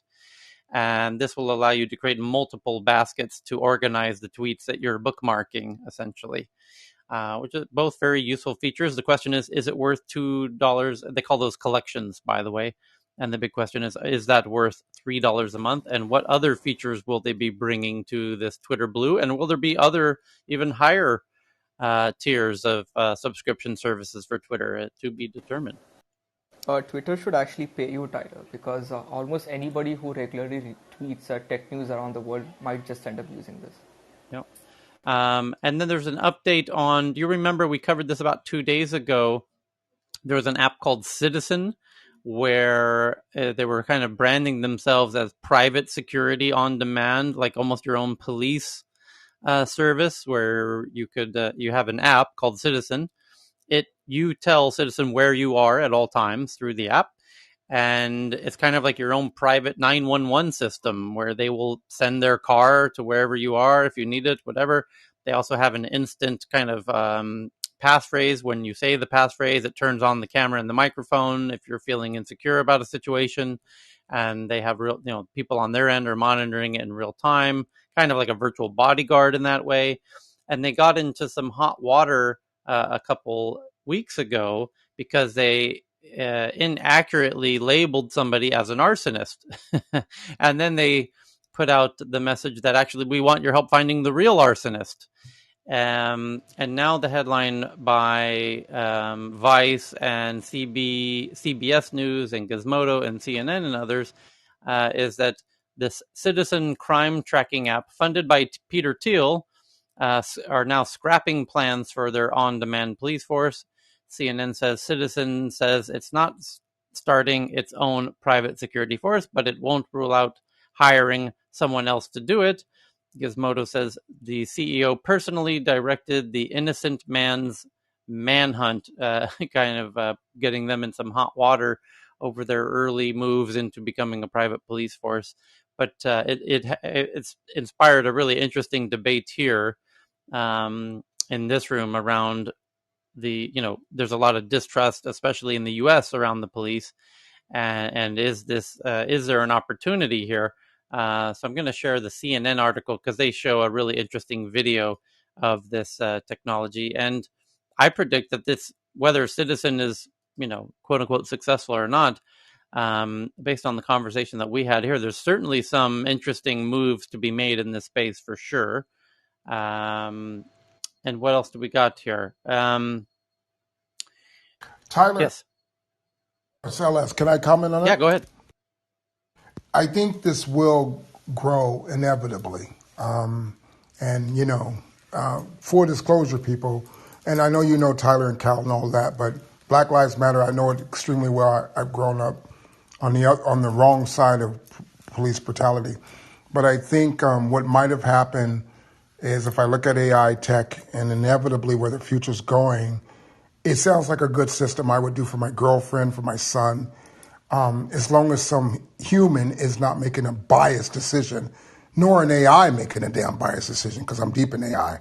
So if it can be corrected on both sides, and regardless of Peter Thiel's, I don't care about him. I mean, I know him, but regardless of him being behind it, I think this will inevitably lead to that because it's a smart system to me. That's all from the Marine Corps. There's something to it. Yeah, I mean, it's the question is the execution, right? I mean, the concept. There's certainly something there. Somebody's going to do something. It's just how it's executed and the details will make a huge difference because there's such a PR opportunity and a PR minefield at the same time. And whoever decides to enter that space, if you navigate it properly, and you need an absolute PR genius on your team to leverage all of the incredible PR opportunities and minefield that awaits whoever enters that space. If you see what I'm saying. Which Citizen is experiencing themselves because every move they make is going to get scrutinized by the press automatically, which is interesting because most tech companies beg for coverage of all different types. Whoever enters that space, they're going to have way too many journalists covering and scrutinizing every move they make, which is why you see Citizen now stepping down and recalibrating, kind of restating their proposition, every few days now. And that's why it's going to be such an interesting space to watch.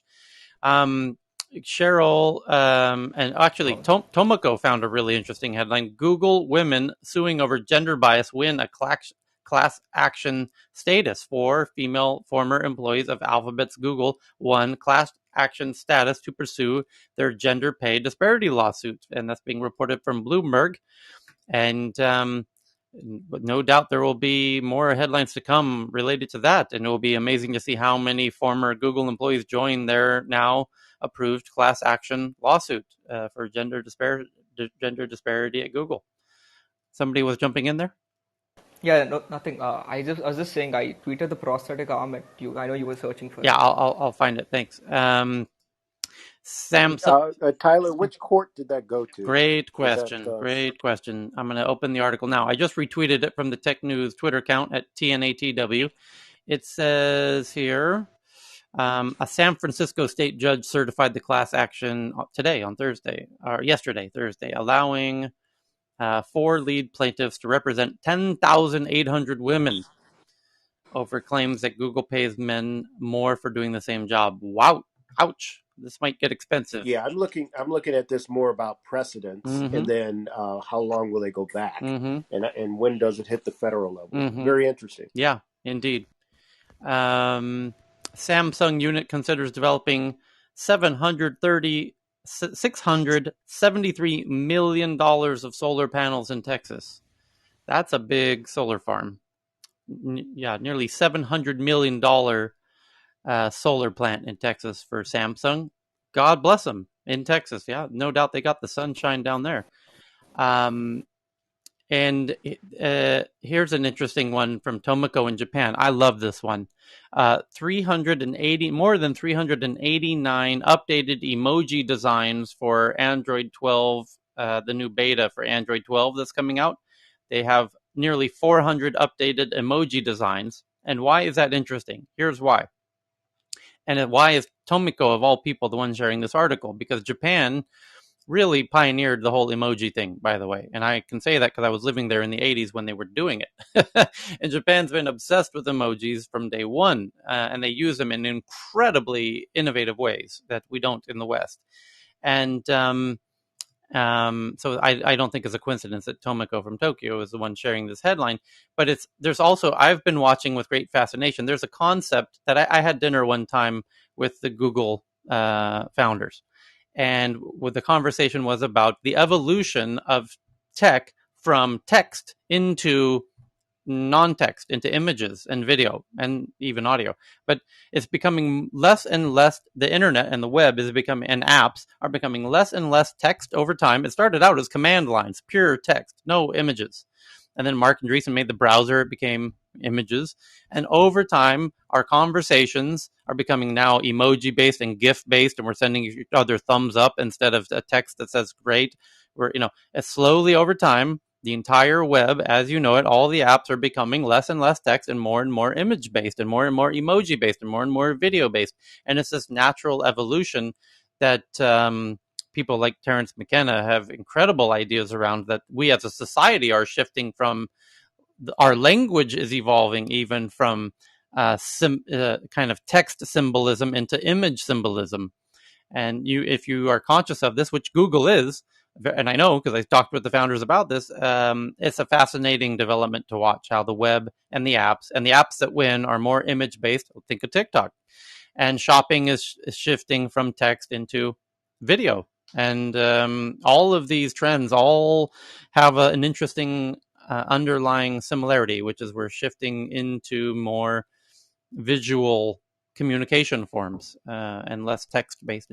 So that's why I share that. I imagine, Tyler, just relating to like this high school exams that my son just took recently. His English language exam in like 20 years is going to be like a whole different game. Yeah. But I mean, I've watched that, and that conversation was many years ago. So I always think of this every time I see new apps, and every time I see new apps, I'm like, "Yep, it's more image based. That one will win. Yep, that one's more They don't. Maybe the creator of the app doesn't even realize that they're doing that consciously. I'm watching it consciously based on that conversation I had years ago. I know Google's conscious of it. I imagine Facebook is too, and that's what I look at VR. VR is pure vision based. There's very little text in the VR space that awaits us. Which we have these two huge events coming up next week, where both Facebook and Apple are going to announce AR VR. And what is AR VR? It's all about image and way less about text. So get ready, folks. Here it comes. Tyler, Yeah. I just had a quick question for the stage, actually, because in the work I do, I learned that GIFs are not screen reader friendly. Right. So does anyone know any companies that are using any kind of tech to make GIFs and stuff more accessible if we're going down this image-based aspect? Joyanne, thank you for raising this question. You happen to have the Honorable Hans on stage, who we must point out is the creator of an app called Be My Eyes, if I remember correctly. And Be My Eyes truly deserves the applause of everybody in this room. It's such a fantastic innovation that Hans has made, where it's an app for people that are visually impaired to turn on their camera phone, smartphone, and that will send an alert to volunteers around the world to take the opportunity to be the eyes for that person who is visually impaired at that moment, and crowdsource, people to say, hey, okay, I can see what your camera phone is looking at. You're looking at a Campbell's soup can, and it happens to be vegetable and not, tomato soup. Or, I mean, I'm giving a very mundane example, but there's obviously endless critical examples and life-saving examples. And it's you can understand the importance of Hans's genius innovation, that we can become the eyes for people who need eyes in real time, on demand. And the people who use this app can't speak highly enough about it, both the vision impaired folks and the people who are acting as the eyes for those people. It's truly one of the web's brilliant innovations, and he's on stage. Thank you, Tyler. Is it now that I own you a Bitcoin? Or yes, you can send that Bitcoin whenever you. Yeah, thank you, Hans. Thank you so much. Yeah, of course. Yeah. But she brings up a great point, which is there additional features or functions that might come down the road enabled, in the future? Other elements to the app that your users ask for example? Well, I think Be My Eyes is kind of filling in the gaps where the technology cannot do the image recognition. Then we do it, and I mean, it's pretty amazing what image recognition can do. But if it is something you're going to eat, you don't want to be 80% sure what it is. Mm-hmm. you want to know what it is that you're eating, so and a lot of things are not possible to kind of recognize. I mean, if you want to turn on your washing machine and you're searching for a program, then you're turning the knot around and looking for a specific program, and you cannot do that by image recognition yet, at least. But but we can see that the people are using many other apps that can do image recognition, and that's perfectly fine. And then Be My Eyes can kind of fill in the gaps. I believe so. Yeah. But it's if you're using we talked about emojis, and if you're using a screen reader and there's an emoji, then the screen reader will say the official name of that emoji, which can be kind of funny sometimes because it's not always the same thing that people kind of expect the emoji to be, or what the real name of it is. So that can be kind of funny sometimes. So yeah, well, I'm just glad you joined us now, Hans. It's you that to me, of all the apps in the App Store, and there are millions of apps, that is at the top of my list, man. It's what a beautiful thing you've made. LS. Thank you. Yeah, I was just going to comment, Hans. This is LS. I'm following you. Just keep doing what you're doing, man, because you always bring your work is committed beyond economic gain, and that's all we can ever do. Yep. And you know what I'm talking about. Okay. Yeah, beautiful. So we'll talk offline. Thank you. Yeah, anytime. You can reach me in my bio on my email there, so I'll be happy to talk to you. Thank you. So there's Nalormi just sent in also a really lovely, a heart-touching innovation, how drones and live streaming, and this is from the BBC, how tech is changing animal conservation. So I just sent this out from the Tech News Twitter account at TNATW. Drones and live streams around the world, animal conservation has evolved, so it's not just humans monitoring wildlife, in the bush in Africa. They're adding drones now to catch these rhino ivory traders and smugglers, and fantastic. What a great use case that is of using drones to protect wildlife in Africa, for example. Can I add 2 cents onto that? Yeah. So my drone company back in 2019 did an experiment with the forest department in Telangana. It turns out the major problem that these guys monitoring animals, flora and fauna in the forest that they have is real-time data. They have cameras in place all over the forest, but they need to go back every week, check the data, get it back, and most of the cameras are damaged. So drones actually add tremendous value in terms of either real-time data monitoring or just monitoring itself. Yeah. And then David, if you're still with us, U.S.-China tech war, this coming from South China Morning Post, China's GPS rival called BeiDou, poised to support industry worth $156 billion. That's a lot of money. $156 billion in the next 3 years. China's answer to GPS, poised to create a $156 billion industry. The value of products and services supported by the Chinese alternative to GPS navigation systems is growing at an average annual rate of 20%. Retweeting that from the South China Morning Post. Thanks for that, David. David, if you're still here, do you want to comment on that? I am. Sure. So the whole BeiDou system came about. It actually means the Big Dipper or the North Star. Um, so that whole system actually came about in '96 when there was what was called the Taiwan Strait crisis, when China threatened to lob missiles at Taiwan, and there were 2 missiles that were out of range for several minutes because they were still using the U.S. GPS system. So that was what was the impetus originally for China to launch its own version of the GPS satellite. So it really sees itself as the third version. There's the US GPS, the European Galileo, and then the Chinese BeiDou system. So the whole system already powers a lot of the mobile devices and autonomous driving vehicles, and also the electric vehicles right now in China. So they're looking to expand that eventually to requiring basically all of the Chinese mobile and EV tech to be linked to the BeiDou system, which will then in turn give the government even better regulation all of these devices. So very much in line with what we were talking about earlier regarding what Tesla is doing, having to share the data, right? So this would give even coordinate data to the government.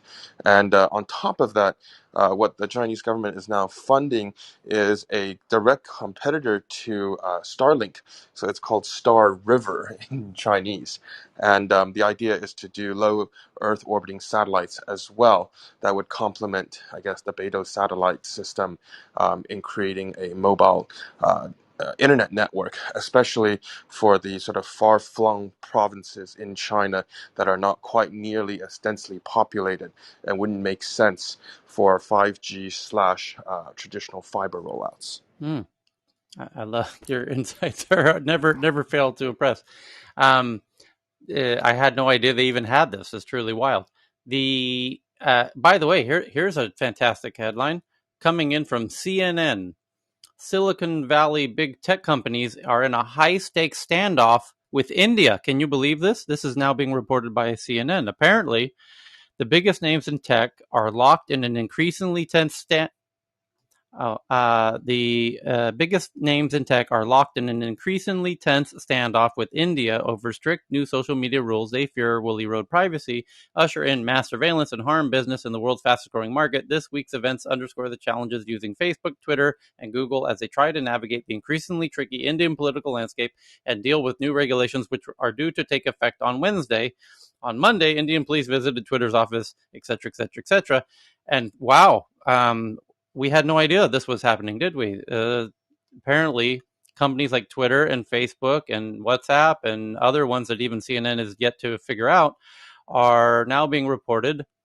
So if you're following CNN, you're now up to date on what's happening with Twitter and Facebook and WhatsApp. Leaving this room to just hang out with CNN now. This is CNN, you're this. only about I'm just 5 days late on this fucking headline, you idiots. This has been going Their on. Very attempts are late. cute. Wait. It's There's a cute. Jesus. standoff happening? Huh? What? Hey, Akil. By the way, let me tell you what's going on in India. So what's going Uh-huh. on? I'm just reading this now in CNN. This is the on yeah. CNN. Let me tell you, as a Western guy in America with our Western news, what's going on there in India? What you've got going on over there?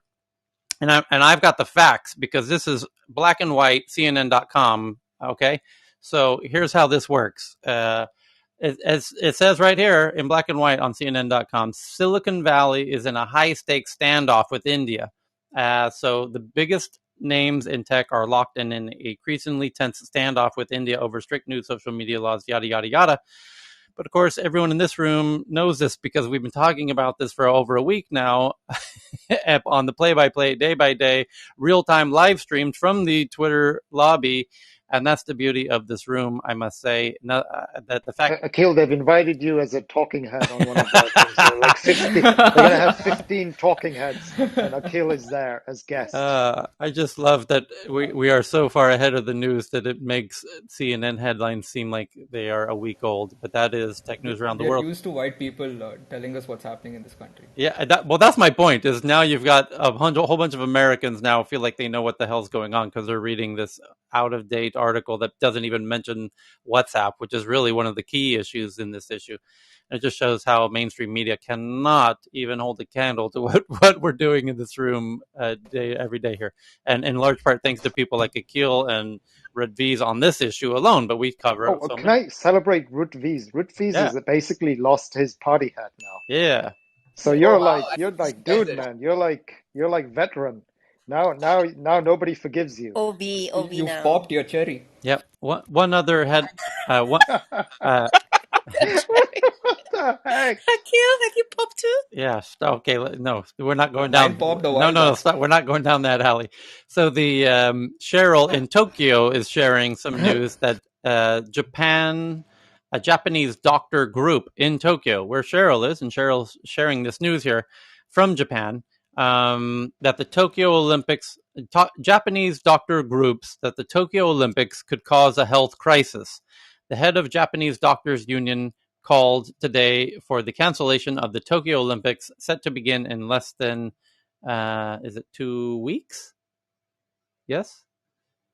Let's see here. Set to begin in less 2 months, 2 months. Yeah, saying staging the games would be extremely dangerous as Japan is already facing a fourth wave of corona infections. And that's also points to the power of this room. Cheryl is in Tokyo and able to share the news from Tokyo about the updated cancellation debate. And they just extended the state of emergency to I think mid of June. So looks like we Are there protests going on, by the way, still? protests. Well, Yeah. protests in Japan is always very peaceful. Yeah, well, Japan doesn't really do protests like that. It's they have the Japanese way of doing things. So thank you to Cheryl for giving us the ground update on what's going on in Tokyo, with which looks like will be the canceled Olympics. You will hear it here, and then you'll hear it 5 days later in CNN. But that's how it works here at Tech News Around the World. We're going to pause here because we're at the top of the hour, and we got so many headlines, but we're going to save it for the next meeting, which is 7 hours from now. And there's one super huge one about our friends Klarna in Stockholm. Oh my goodness. Well, I'll save it for as a lot of people are sharing that one. But do please join us in 7 hours for Tech News Around the World. And happy Friday, everybody. Thank you, everyone. Yep. Happy How Friday. many did you go through this session? It feels like a lot. Tyler, just for you, they're setting off fireworks right Where? just now, Where? right outside my house. Okay. Okay. Happy Friday, everybody. Happy Friday.